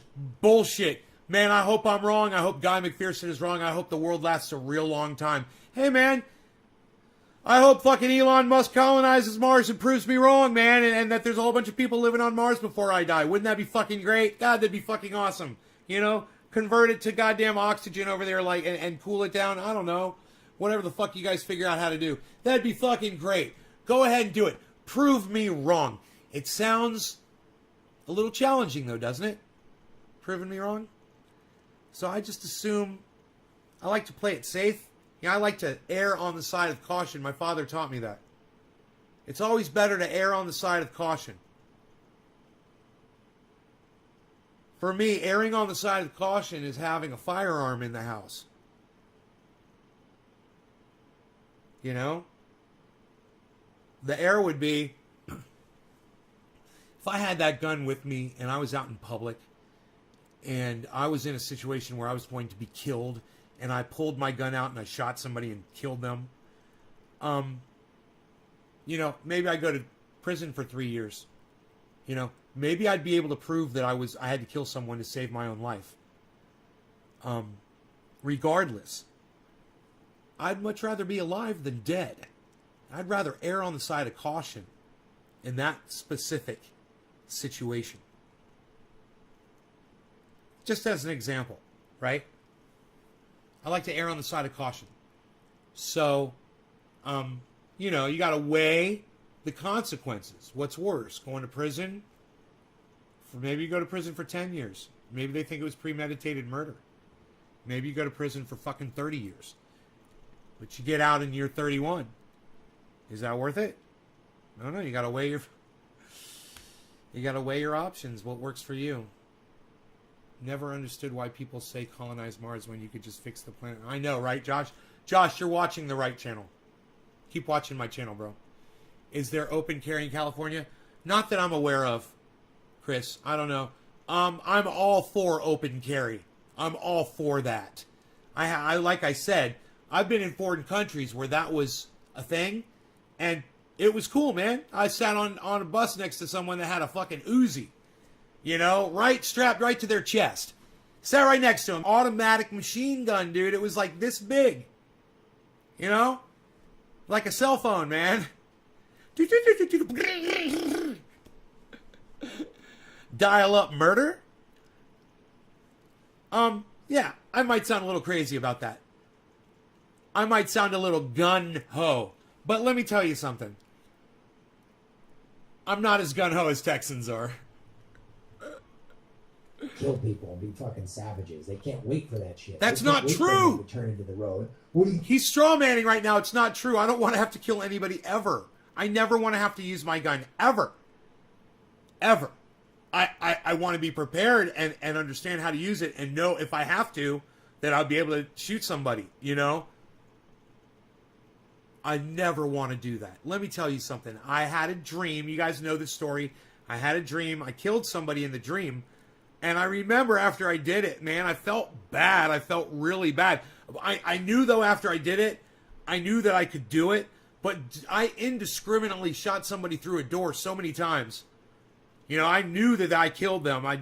It was just so clear. And, man, I'll never forget. I was fucking the bullets going through the door. He was a big dude in the body, dropping and hitting the ground. And that sound of his body hitting the ground, it was so horrible because there was nothing there to catch him. You know, there was no muscle. And so his body just sounded like a fucking bag of like laundry, you know, just hitting the ground. It just sounded so, it was so vulgar, man. You know, I'll never get that out of my head. And, you know, if I had to do it, I'd feel fucking horrible, man. I don't want to have to kill anybody ever, man. I had 2 people threaten me. Totally fucking threatened they were going to murder me, blah, blah, blah, blah, blah. Hey, man, after time, they fucking looked me up and they were like, bro, I checked out your show the other day and I'm sorry, blah, blah, blah. Hey, man, can we let bygones be bygones? And I was always like, yeah, man, absolutely. You know, I have no problem with that. That's great. You know, you're growing and you don't want to kill me anymore. So, yeah, I support you. You know? Absolutely. I just want to get along with everybody. So, Grahm, don't strawman people that are pro-gun. You're misrepresenting me, and you're propagandizing your side of this argument, and at my expense. But I love you, bro. I love you. But you need to understand that there's another side to this argument. There's people that love you, bro, that support you in everything you do, and I always will, that disagree with you on this subject. When society collapses, what are you going to do? Punch my way. I'm out. Punch my ticket. I'm done.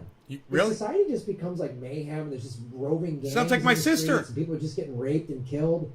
What the fuck do I want to live in that world for? Grahm, I'm going to offer you an invitation because I love you so much. Grahm Elwood, when society collapses, you and your family can come live with me on the mountain. How's that? All right? That option is open to you. Now, I'm not saying that you're still not going to punch your ticket. But if that were to ever happen, you might actually be in a place where you want to live. You might have a beautiful counterpart. You might even have children. You might have a pet that you love, that you want to protect. And you might be like, wait, dude, if I'm going to punch my own ticket, I got to punch their tickets first? Even my pet? What are you going to do? Flush your goldfish down the toilet, bro? Have some responsibility, man. I'll make it easy for you. All right? I'm not crazy. I'm not crazy at all. I'm offering you an alternative to punching your own ticket, okay? That's only to him. Any of you other fucking crazy motherfuckers show up, or his audience, Grahm and I are going to take you out. We got fucking guns, and we will fucking do it. We can punch our way through anything. I'm done. If I can't surf, tell jokes, and watch baseball, fuck this. Baseball? I'm out. Why do you love sports so much, Grahm? That is part of the mentality. That is part of the mentality right there. You think that watching guys on a field with a wooden stick and a ball, throwing it and hitting it, is somehow a display of prowess, of man, of something that you are to respect and to draw such entertainment from. You're indoctrinated when it's saying, what, Grahm? Come on over, bro. Come on over. Let's... Fuck. Blame for COVID is like blaming hurricanes on Barbados. Goddamn people in Barbados keep running around in circles. They're causing hurricanes. So, your gun can't stop climate collapse. Couldn't stop a pandemic. If you want to just shoot your neighbor, then you got all these guns. I got these guns. Try burning this one. Eventually, if society collapses and you're in your fortress with your militia and all your guns, you know what someone's going to do? They're just going to burn you out. I'm in my fortress with my guns. They're just going to set your fields on fire. And there's nothing you're going to be able to do about it. They're going to smoke you out till you smoke to death and die. They're going to cut off your food supply. They're going to contaminate your water. That's how, like, savage tribal shit would go down. That's how that'll work. So then what with your AR-15? Society collapses, you better be ready. Okay, they got a dentist in the apocalypse. When everything society collapses, you have a dentist, you have a chiropractor, you have an eye doctor. Because let me tell you something, little root, and we saw that this pandemic, kids. I think we're so terrible. Ethereum's in 2007-10. What are you going to do when the food supply? Grow my own food. Okay, again, someone can burn your crops. What do you do when you twist your ankle? Don't just go to the doctor and get it taken care of. We saw that when COVID, the hospitals were overrun and routine. What are you going to do if you have a heart attack or a stroke? Or just shortness of breath? There's no doctor to go to because society's collapsed because you didn't want gun laws. And you kept voting for idiot Nazis and fascists either in the Democratic or Republican Party. I'm sorry, what happened? No, I'm just trying. I just want you to see what this I'm going to live off the grid with my guns world looks like. It's going to be horrific. It's going to be horrific. Yeah. No, it's not going to be horrific. I'm basically living that life right now. And me and all my neighbors are getting along just fine. Yeah. I just want you to know what happens. Yeah. What happens? What happens if your appendix bursts? Hey, man, let me tell you something. There's plenty of doctors that live in my town. And I have a feeling that they're going to keep doctoring even if, the grid goes down. I have a feeling they're going to keep taking care of people. That's what doctors do. If somebody's appendix bursts, I have a feeling you might be able to get it taken care of. Just rush you to the hospital, which is appendicitis. It's a routine operation. Oh wait, no, there are no hospitals because society collapsed. No, but you can find a doctor who could fucking do that for you. Definitely. What's going to happen? What happens if you have an impacted molar? What's going to happen? Then you're going to do the exact same thing. You're going to find a dentist that is still doing dentistry, out of their home or whatever. These are, if you can't, then, you're going to have to bite the bullet on it. It's going to be a new world, but I'm going to try to survive as long as I can. I just went like a whole year with no medical problems at all. Why can't I go 10 more years with no medical problems? I'm willing to roll that dice. I'm not going to punch my ticket, just because I'm worried that I might, get an impacted tooth or break my arm or, have a, diverticulitis again or get fucking Bell's palsy or whatever the fuck, Shortness of breath. Maybe you got a weird valve or a clogged artery. Oh, you're dead. You're done. Your Air 15 is not going to prevent that. You can't shoot. You can't shoot your heart attack. Okay. Next. Straw man. Next dumb question. Just keep saying stupid shit, and I'll shoot down all of your dumb. I've heard all of these before. Did someone say that in chat? I wonder if someone said something stupid in chat about off grid. What do I do with your gun? Gun. Yeah. Okay. What do you do when your neighbor turns on you? What if your neighbor has a bunch of guns and they just decide to turn on you? Because you have all the food and they don't. Okay. And they've got kids. That's why you should organize with your neighbors and everyone should learn to get along and live together, and you create a community inside your neighborhood where everybody knows everybody and you all help and take care of each other. And then when somebody needs medical treatment, somebody might know a person outside your network who is a doctor or specializes in the kind of medical care that you need. And your kids are grown or whatever. Then what? Then what happens when your neighbor turns on you? People turn on each other. It happened in Europe when the Nazis gained power in certain countries. Some of the people watch these documentaries like, oh, God, we were in Hungary and our neighbor... Wow, you're talking about Nazis pulling people out of their homes. Wouldn't it have been nice if they had their guns and the Nazis hadn't confiscated them? Think about that, Grahm. Why don't you address that, Grahm? Since you brought it up, it's on the table now. Neighbors, they turned on us because the Nazis came in and they just went with the most powerful team and they turned on us.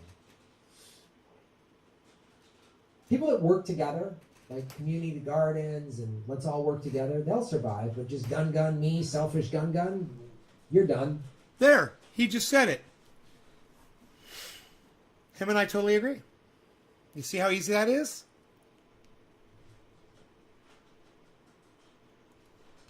You're done. Okay. Next.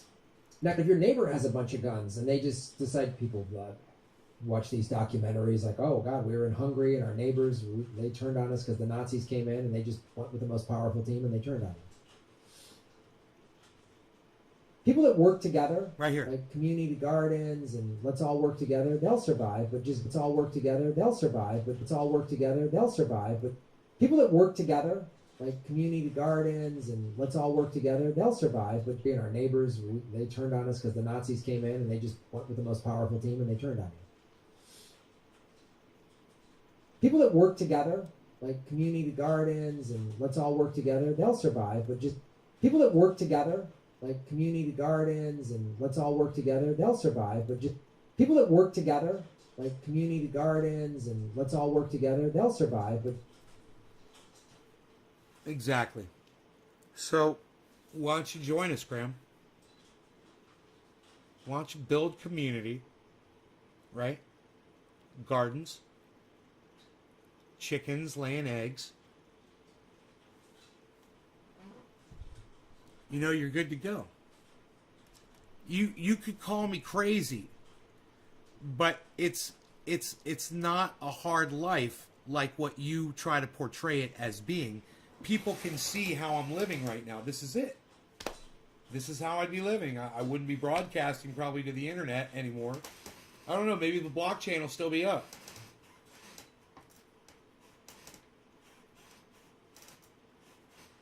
You know, a lot of the blockchain is supposedly running on green energy. Maybe the blockchain will still be up. Maybe I'd still be broadcasting. Who knows? My point is this. You've got a lot of negative things to say about things you know absolutely nothing about, Grahm. But it's funny because you make the one statement that matters. You then at the end of that you want to tag it by saying, but gun, gun, gun. Well, part of those gardens and those neighbors and the community, part of that is defense.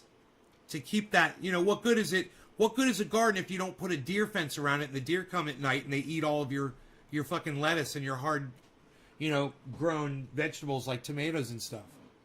What good is that? You know, what good is your community if you don't have cameras set up, you know, security patrolling, you know? These are things that a lot of people have already thought about. We've been in this situation, Grahm. We've been burned out of our neighborhood before several times. We know what it's like. Just gun, gun, me, selfish gun, gun? No, it's community, bro. It's community, like you said before. You're done. You're done. Fall down a flight of stairs.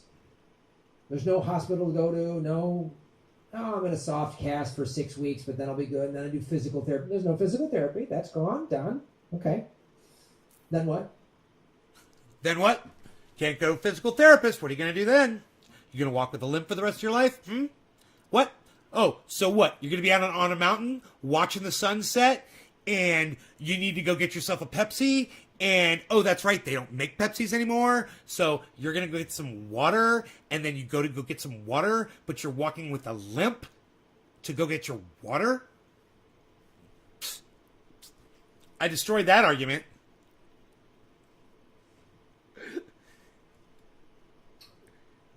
Eyes go bad, I'll just go to the Walgreens and buy a pair of readers. No, those are done. Gone. Those got smashed. That's why I bought a bunch of them. I bought a whole bunch, stocked up on these. Like he said, it's good to stock up on them and treat them, keep them in a case so they last a long time. Because you never know when, you know, you might not be able to buy... You might not be able to buy that item anymore. There's 3 per box. So I made sure. Stock up. Graham's no big deal. So I got a box of readers, bro. Big deal. Just fucking blew you out of the fucking water, didn't I? Oh, you don't think that there's readers in here? Well, let's find out. Maybe I'm just full of shit. Huh, I wonder what this is. Ooh, still got the tag on it. Still got the tag on it. What are these? What are these? What? Let me ask you a question. What the fuck are... Ooh! Grahm Elwood is here. Ooh, is Grahm here? Oh, this is a pre-recorded, I think. Ooh, ooh. Grahm Elwood. Hello, Grahm with the guns. Oh, he's got the guns. Grahm Elwood with the government secrets and the Lee camps. Oh, yes, and the guns and the... Oh, and the shaving the knuckles for justice. Oh, you must love him. So I've got this pair right here. And what's this? What do you think this is? I don't know. Let's find out. Remember, I got these right here, too. I got these. These are the ones I use. What's this? Whoa, these have a tag on them, too. Brand new readers, Grahm? Wow, man. Let me tell you something, Grahm. Your arguments are really weak and really easy to just, woo! What is going on, everybody? I'm back so quickly. Oh, this is a new pair. Oh, I'm going to be around for a very long time. We've got a lot of pairs of sophisticated nay. Oh, in cold storage, don't we, So, Grahm, Elwood it is. Let's go back and hear what our friend has to say. Okay, next. Next. Got a nice dog. Oh, your neighbors ate your dog because there was no more food. What did I say about my what did I say about my neighbors? They got farm animals, they got chickens, they take care of me, I take care of them, we feed each other. Like he said, community. Okay, don't forget what you said, Grahm. You said community people are gonna make it. The community gardens, the people that are growing and taking care of each other, we're gonna make it. We're gonna make it as long as we can. We wanna survive. We don't wanna I wanna watch the sunset as many times as I can from my mountaintop. You know? Then the storms and the hurricanes because of climate collapse. Well, you'll just shoot the hurricane with your AR-15, right? No. So that'll stop the storms. No. Floods. No. Oh, brush fires are going to start. Yeah. In some place like California where there's dry climates, there's dropping water and all this coordinated. No, he's right. That's all gone. So no. So the brush fire, you're going to shoot the brush fire with the AR-15? No, I've got a 2,500 gallon tank sitting on my, or it might actually be a 5,000 gallon tank of water sitting up here on my mountain. And the fire department came and looked at it and said, this is perfect to plug into. If there's a fire here, we can use this. We could tap right into this. You know, my neighbors around the corner have a water truck. My other neighbor, his next door neighbor, has a fire truck, water truck as well. So we're pretty covered on that, Grahm. You know, we're NorCal mountain people, and we're prepared for a fire. We've had to extinguish one already. I'm just asking. I'm just trying to figure this out. You gonna shoot the brush fire? No, we're gonna put it out with our water trucks. Floods? You gonna shoot the flood? Flood? No, we're gonna be up on mountains, so we don't get flooded. Right? 3,000 feet, Grahm. Good drainage. You just said drought conditions. Ground sucks it up pretty fast. Plus, we could catch a lot of that rainwater and use it. You know? Drought. Right? Gun, flood, gun, flood. Gun, flood. Shoot the flood. Is that what you're going to do? No. Yep. No, I'm going to live on a mountaintop. That's what I'm going to do. I love him so I don't mind talking to him like this because I love him so much. Thanks for watching the show, everybody. Shave your knuckles for justice. Boom. That's going to be a full segment. You know why he did this? He cuts it short. He's reading my chat right now, and I said, Grahm, I said on my 710 show tonight, I'm gonna answer every gun question that you asked, and I put that in his chat like 5 or 6 times. I'm like, on my 710 show tonight, I'm gonna answer every question that you asked. It'll be survival of the fittest and craziest. I know. Shoot the flood. I know that he saw what. Living a mad, like people are like, I know you guys are laughing, but like people are like, yeah, survivalists. No, man. Live in that world? It's awful. No, we don't want to live like Mad Max, bro. We've imagined that could be an outcome, but we don't want to live like that. Nobody wants to live like that. You know, we're not hoping for it. We're not rooting for it. We're preparing for it. You know, we want to be ready for anything. That's what I was taught as a child. And when you guys are talking about the Boy Scouts and shit, they teach you be prepared, and you be prepared for fucking any situation. You know,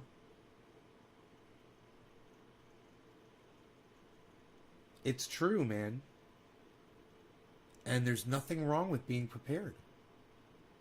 You know, I have a feeling that Grahm, when he's going out surfing in the middle of the day, you know, and it's sunny out, he probably puts fucking suntan lotion on. He looks like he takes care of his skin, right? I don't see any sunburn on him, and he surfs all the time. What's he doing? He's protecting himself. There's nothing wrong with protecting yourself. You know? You know, you might say, oh, well, you're protecting yourself while other people, you're putting their children in harm's way. Maybe it's a bad analogy. You know, suntan lotion versus a firearm. This fucking candy-ass country couldn't go 3 goddamn months.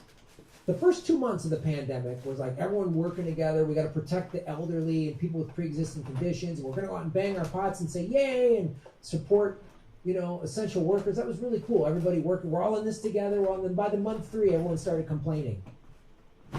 Goddamn London got bombed every day for 3 years straight during World War II. The Nazis bombed London every day. And the Brits would just go down into the tube, which is the subway. Those were the bomb shelters, and just boom, boom, boom, just hell from above, just destruction. And they just like, stiff upper lip, carry on, cheerio. They did that for 3 years.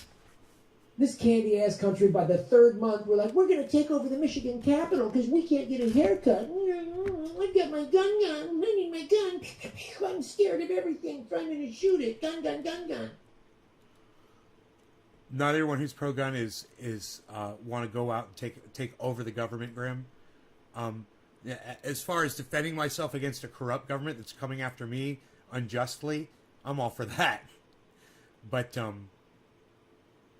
you know, if I've done something that is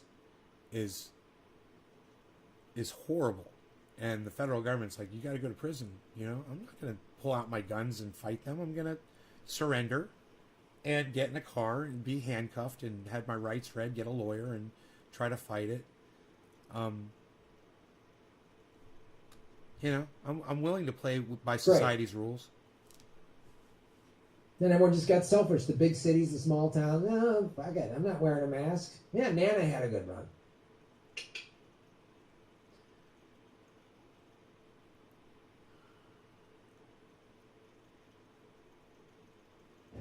Doc Terminus, shave your knuckles for justice.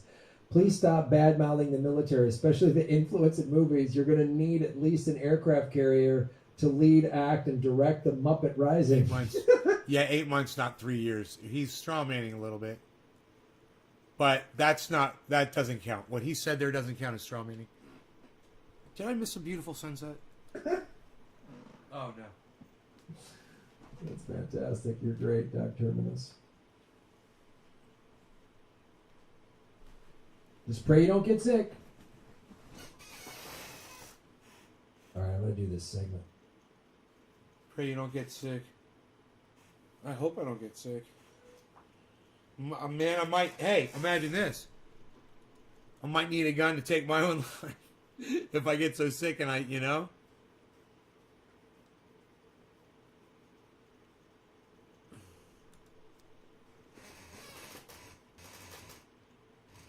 Squeaky Mike. I heard this on my headphones. Only one of my headphones. Hello, everybody. My name is Grahm Elwood, and you are watching Political Vigilante. Look at it rise up just like my vegan guns. My vegan guns are making Gotham great again, folks. First headlining show Monday, May 30th at Blue Note in Waikiki. If you're in Hawaii and the beautiful... We're happy for you. That is good. We stop. Why did we stop? Oh, we're dropping frames. We're dropping frames, 2-hour show. Dropping the frames. Dropping the frames.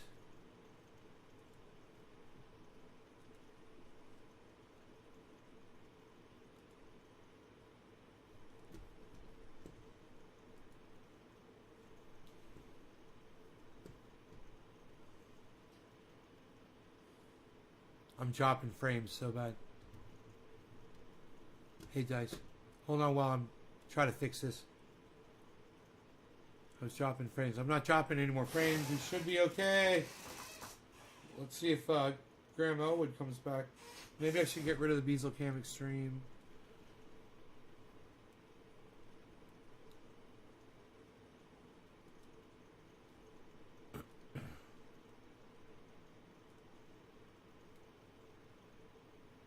Huh. Where were we at? We were at the 2 hours and 21-minute mark.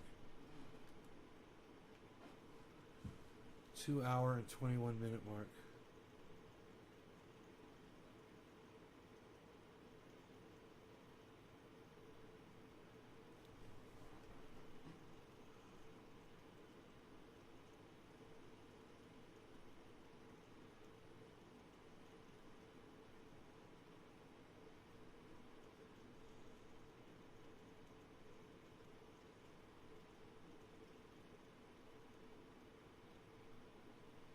Oh, here we go.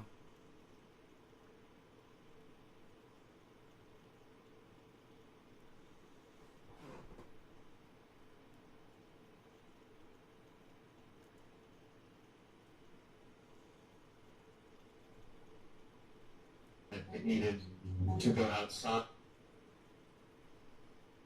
of the company responsible for the leak to fix the leak. Well, we had given the responsible party the chance to contain the spill. There was a little bit of a disagreement between the government and the responsible party of exactly what was going on down there. And when Can you believe she's a real person? She looks like a caricature of herself. they didn't act, I went ahead and partially federalized the case and hired the contractor that we chose, and they got the job done. Look at that fucking hairline. Uh-oh. Would end up collecting 1,000 gallons of leaking oil a day. Look, guys, I'm so sorry, but Around it's dropping frames, guys, so I'm going to close it. Okay.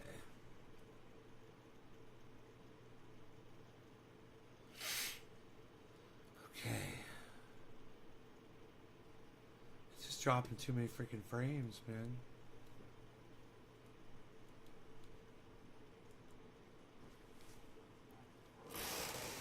You got your COVID shot?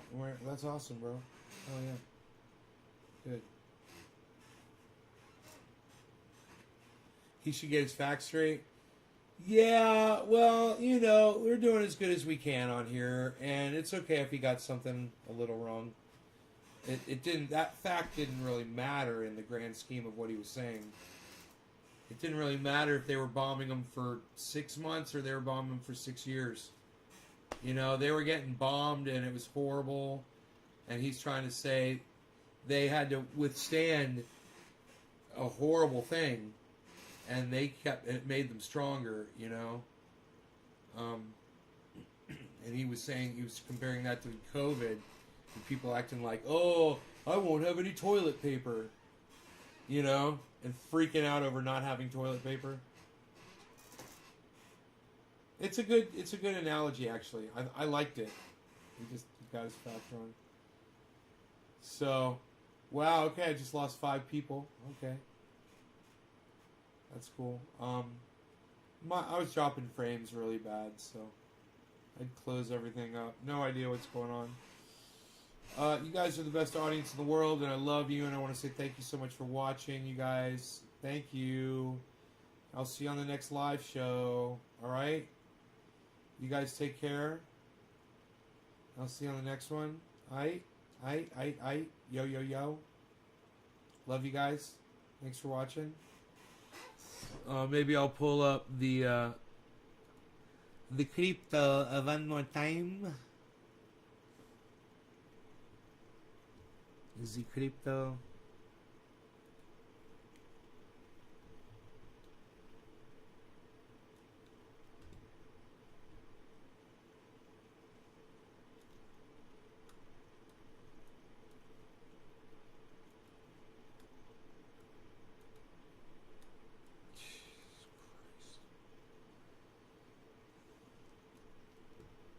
Bye, Jackie.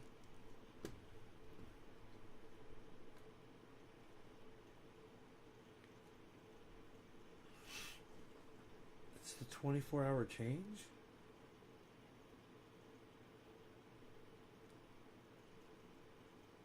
Yeah. 24 the last 24 hours. Right. Polka dot, man. It's kicking ass. Huh. Wow, man. So Bitcoin has gone way, way, way down. Let's take a look here. What we're looking at. So Bitcoin was at 39. 39.1, and then 39.1 again, and then 38.8. Wow, man. 38.2, and now it's at 37.8.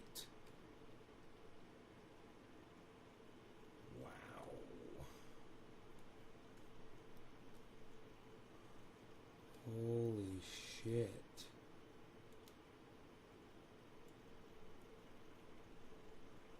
This is fucking crazy.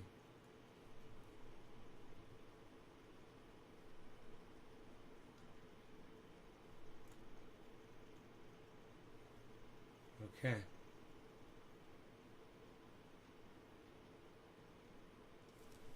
Wow. So there you go. Bitcoin's at 37.8. It's 37.9. That is, it didn't reach what it had to reach, and this could be really bad, guys. So it's been a steady drop. If you look over the last 12 hours, it's been just dropping steadily. So it is in there doesn't seem to be anything out in front changing the pattern.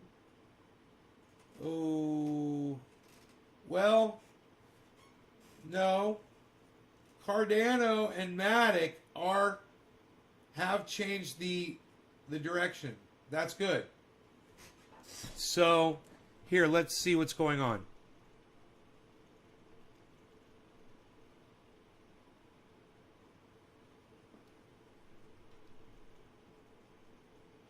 There was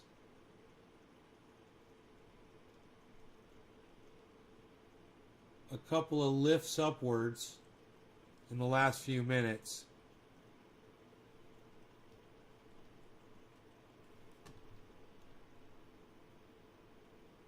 So now each one of those candles is 1 minute. So you can see how many minutes ago it was that it went up. And Matic and Cardano on the right, they look like they're... Oh, well, that bottom is real low. Never mind, that bottom's really low. It's still going down. I was going to say it's jaying upward, but it's not. They're... Whoa, whoa, whoa, that's a lot of volume. Just got a volume spike over there on Cardano. What's that all about? Let's hope that results in a yellow candle, guys. That could turn the whole pack around. Let's see. We got a green spike over there on Matic. Beautiful. Green spike on Ethereum, guys. Look at this. We're having a problem with Cardano, having a problem with Ethereum. It's still green. Matic is green. Let's see if we go yellow. Yellow, yellow, yellow. Bitcoin. There we go. Ethereum. There we go. Matic. Exactly as I predicted. Now it's all up to Cardano. Cardano's got to go yellow now. Come on, Cardano. We need all of them. The bottoms are lifting up. Cardano go yellow. Okay, there we go. Still Matic is yellow flashing. And we need Ethereum to go back. But Cardano... We're having an issue over here. Bitcoin's holding the yellow. That's good.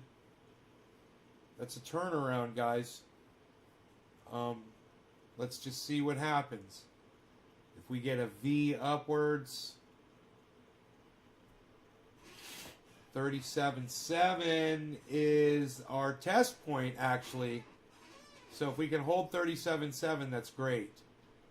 That is a point of resistance, a point of support. Okay, there's our yellows all the way across the board, just about. That's a good sign for hopefully a turnaround. Let's see what happens.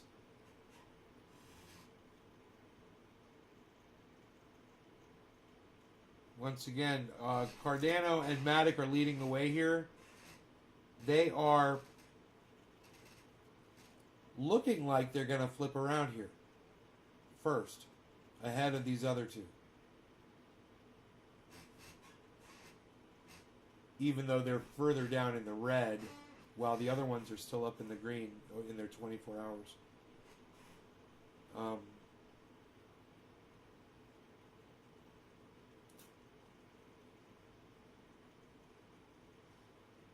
There's our first sign of green there with Cardano.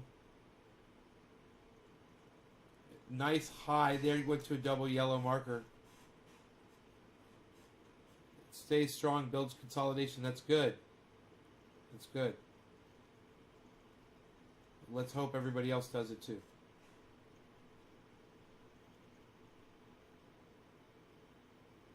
All right, so let's do this.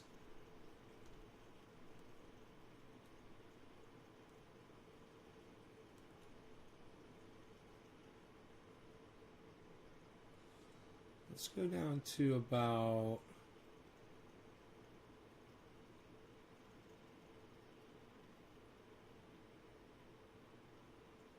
yeah, about 10 minutes or so.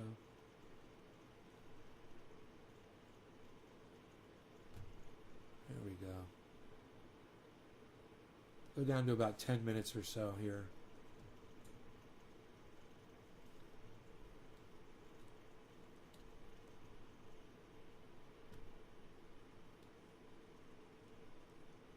All right, so what are we looking at? Here,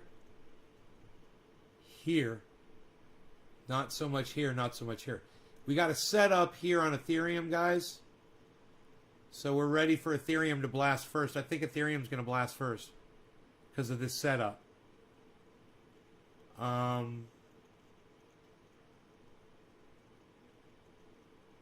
This is looking really good.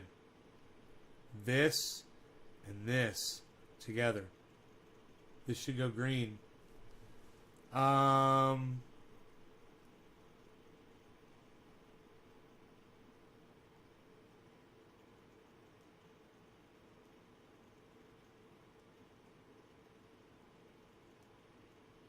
We're getting set up right here too. Look at this. This is good. Ramping down, ramping down. This is averaging out probably pretty good for a ramping down. This one, same thing, averaging down for a ramping down probably. But as far as the best one right now,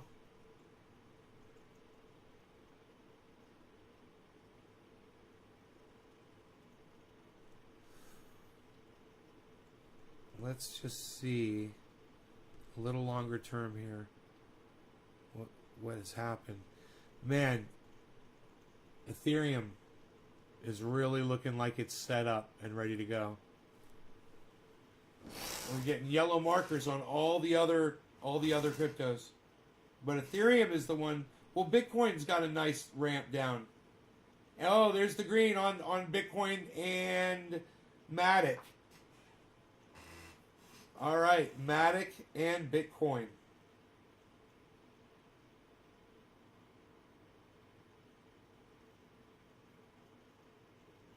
Matic and Bitcoin. Now I purchased Matic, or I sold it at 210.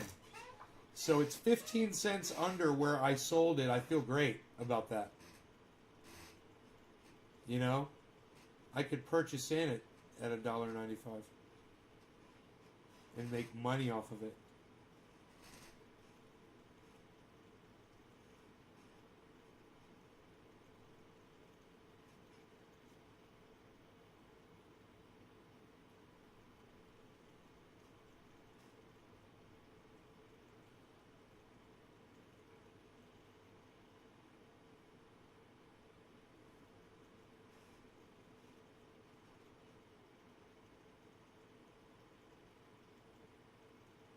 It was down to a...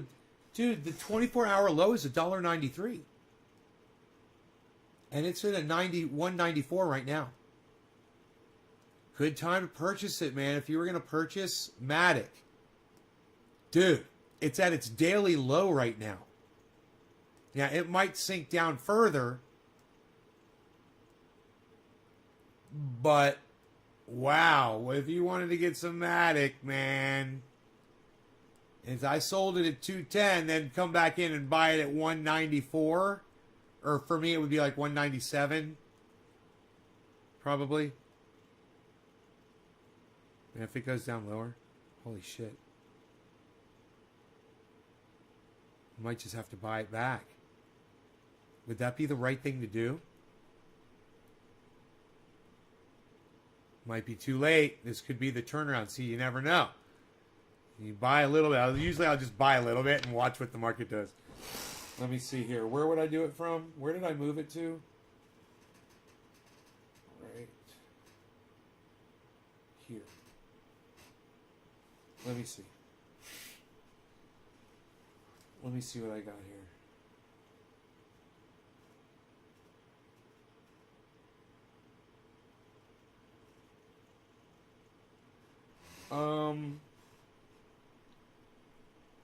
This is saying that Matic is at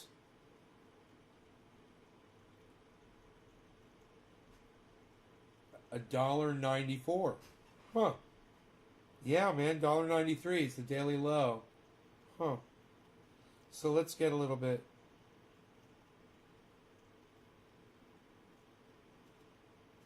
Let's get a little bit and fuck with it a little bit. Watch the price after I buy it.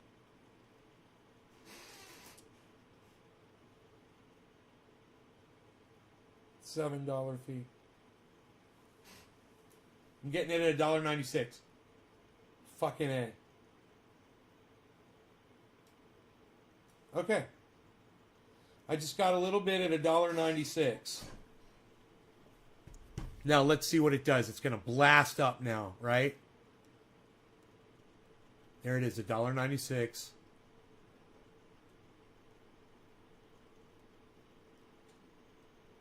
I probably should have bought a whole bunch. $1.95. Maybe I should buy some more. It says $1.95. This might be it, man. Where's my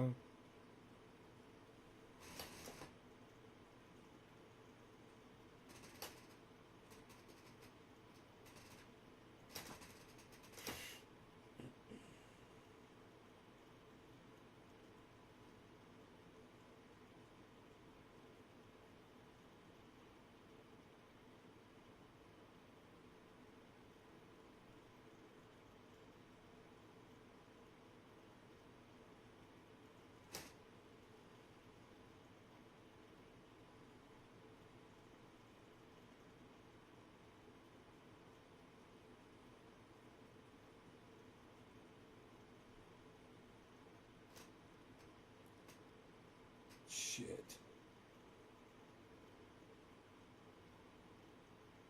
Dude, it's about to drop, isn't it? Look at that purple stick.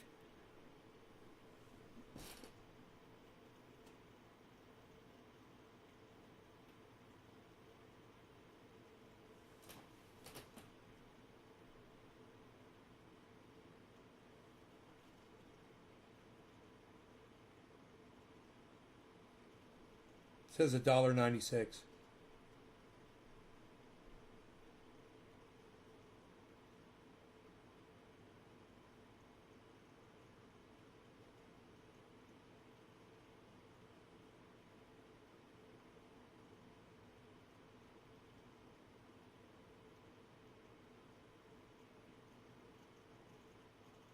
What do you think?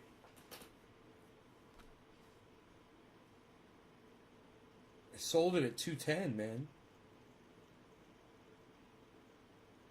What just happened?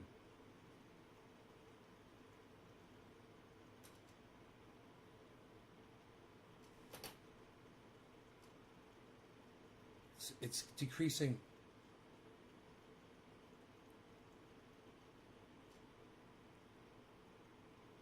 think it's going to go down to $1.95? Here it goes.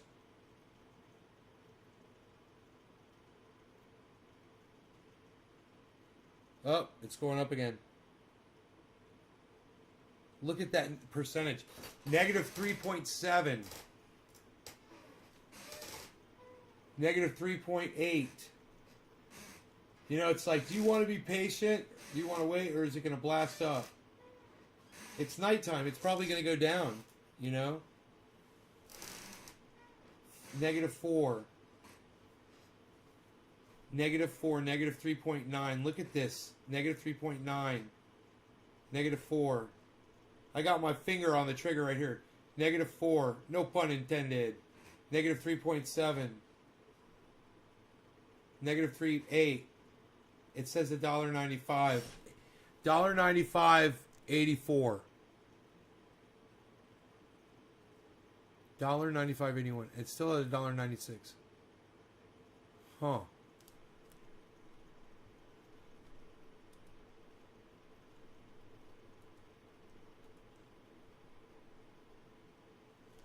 Huh. It's hovering. I think this is, you guys think this is the bottom? You think this is the bottom before the big turnaround? Wait. We got to drop. We got to drop. Over here on Bitcoin has dropped immensely. What's Matic going to do? What's Matic's dropping? It's dropping, and I'm waiting. 196. Matic's about to drop. Boom. Sells. 196, 195.5. 195! There it goes, man. 195. Is it going to drop more? How much more is it going to drop? Huh.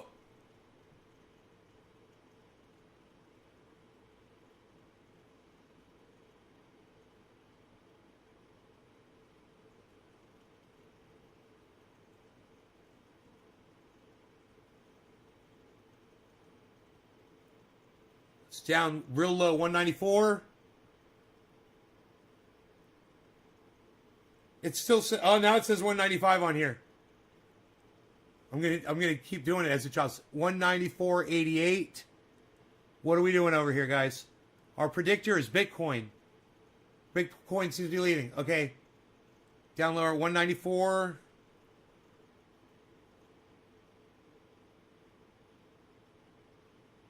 Let's see what this says. Yeah, this one says 196. No, I ain't buying it 196. How about you go fuck yourselves?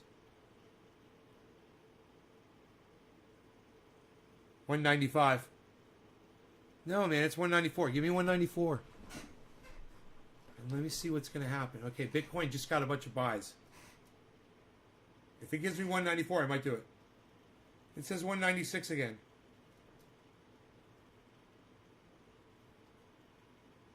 $196 again. 195. 194.4, 194.3. 195. 194.4, 194.5, 194.4. Dude, get me down to 194.4. Get me down to 194. Come on, right now. I'll buy it if you get me down to 194. Look at that. It's what it says. 4. Come on, 4. We can do it. 95. Come on, man. Come on. Look at this. 94.2. 94.0. It's dropping. It still says 195. Fuck you. Drop it. They're lagging behind. Fuck these motherfuckers. 194. There it is. And we're at 193 up here. 193.9. 193.9. 193.9. This is fucking beautiful, guys. 193.8. 193.8. What's going on? Bitcoin's jaying a little bit. All right. I think this is 193.5. 193.5. 193.6. 190. I got 195 here. Wait, 195. Fuck you. Come on. I got 193 up there. No, not 195. Look at this, 193. Fuck you. Fuck you, 193.5. Dude, you don't think I'm watching this shit? You guys are lying. 194. 194. Dude, I think a mosquito just bit me on my face. 193.4. What's happening with the rest of the market? It's turning around. I'm going to try one more time. 194. Dude, 194. It's turning around, dude. It's just about. I'm thinking I could get 193, dude. It's turning around, but I'm going to get it. I'm getting it at 194. I'm cool. I'm getting it at 194. 194 is beautiful. 193. It's dropping. I got it. Dude, I just think I got bit by a mosquito on my fucking hand while I was doing this. 193, and everything's going yellow on the screen, guys. So, you know what they always say? They say no one can ever predict the very bottom of a dip.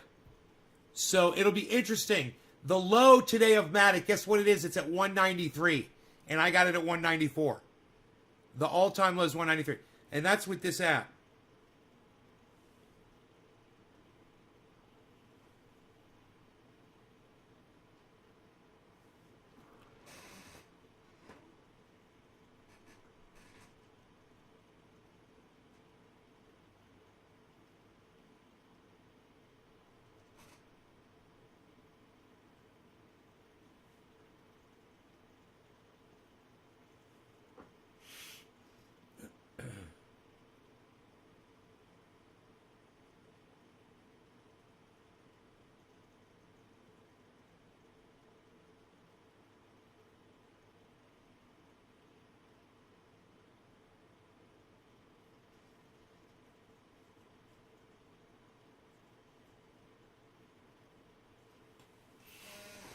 $193 and it's flipping around. Look at that.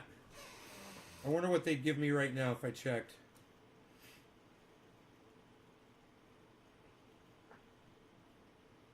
Let me see what price they're doing.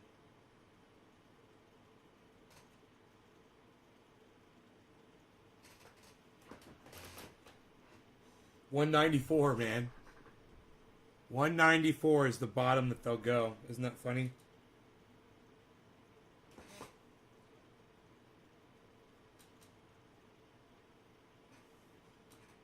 Okay, I was able to get it, man.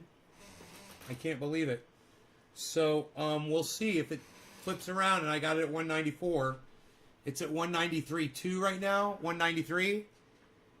And there's a lot of yellow. It looks like there's a lot of upward movement. So, let's see what our market does. We'll see if I made a good buy. You know, I'm trying to do a little day trade, I guess, guys. Mm-hmm.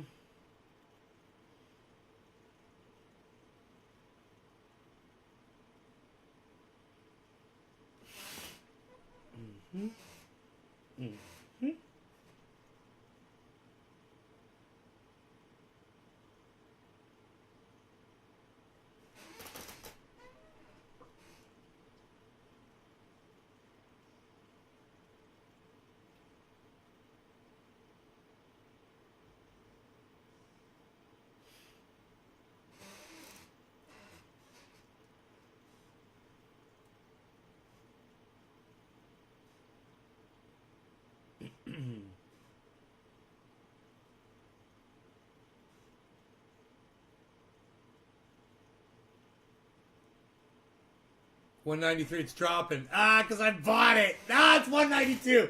Fuck you, fucking crypto. Every time I purchase, it drops. Look at that. Fuck you. God, I hate you. All right, let me see here. Dude, I swear, I think this mosquito is just biting me repeatedly over and over and over again. It's probably trying to warn me, no, don't buy the crypto yet. It's going to drop further. And I'm not listening to the little mosquito. Instead, I'm going to kill it. It's the first chance I get. Little crypto mosquito.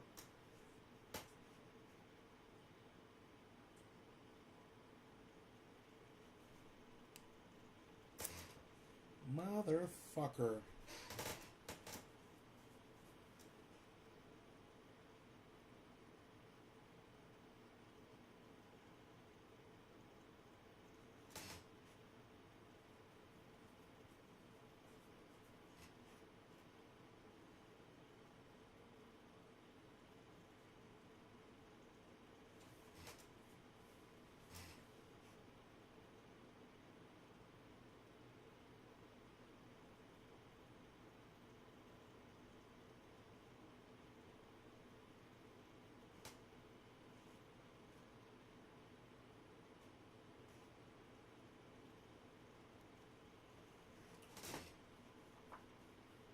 Yeah, I hodl it.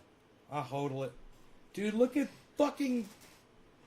Look at it at $1.92 now. Can you believe that? Maddox at $1.92. Unbelievable, man. Unfreaking believable.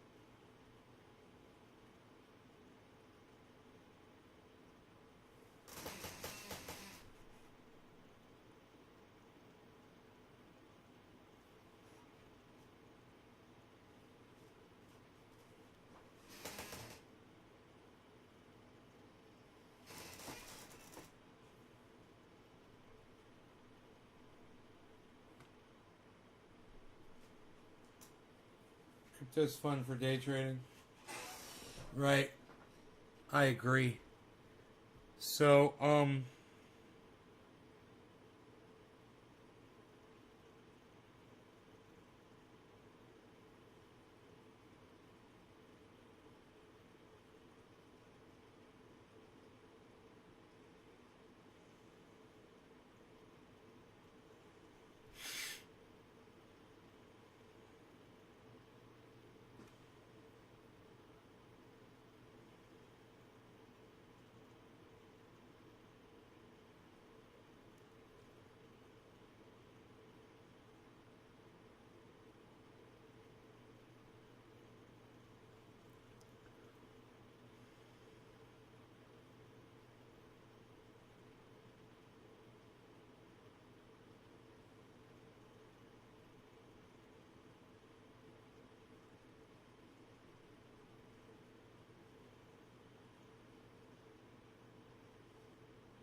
fuck you, dude. These motherfuckers trying to rip me off on Matic. No fucking way.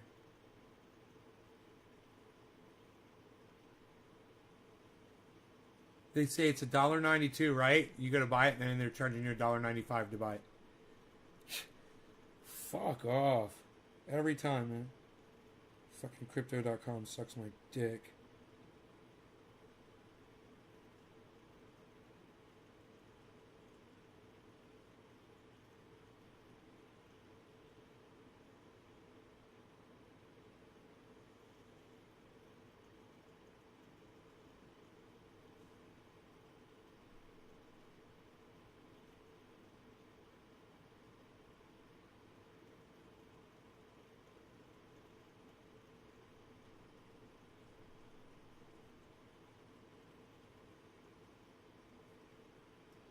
Oh, dude, you can't send fucking fiat.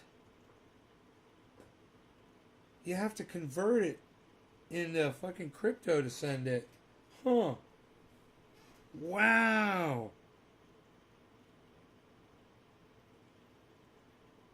So if I wanted to get fiat over there. Wow, dude.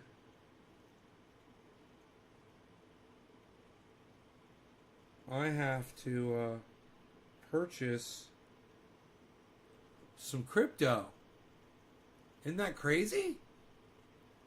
To move my fucking cash.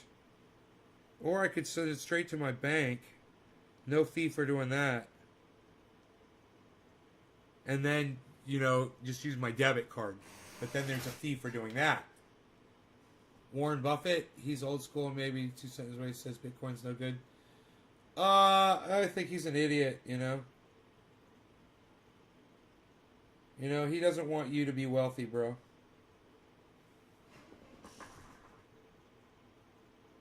doesn't want you to be wealthy. That's all. That's all that is.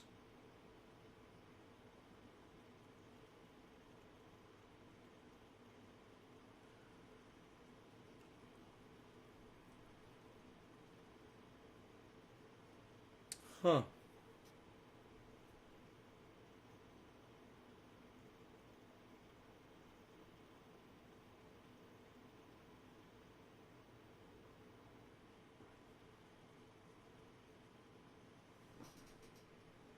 Oh shit, I'm dropping. Alright.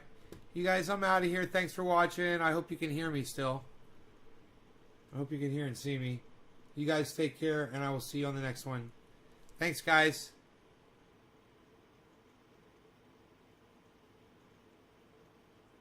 Say goodbye if you hear me saying goodbye. Bye. Bye, everybody. Say goodbye if you hear me saying bye. Bye, guys. Bye, everybody.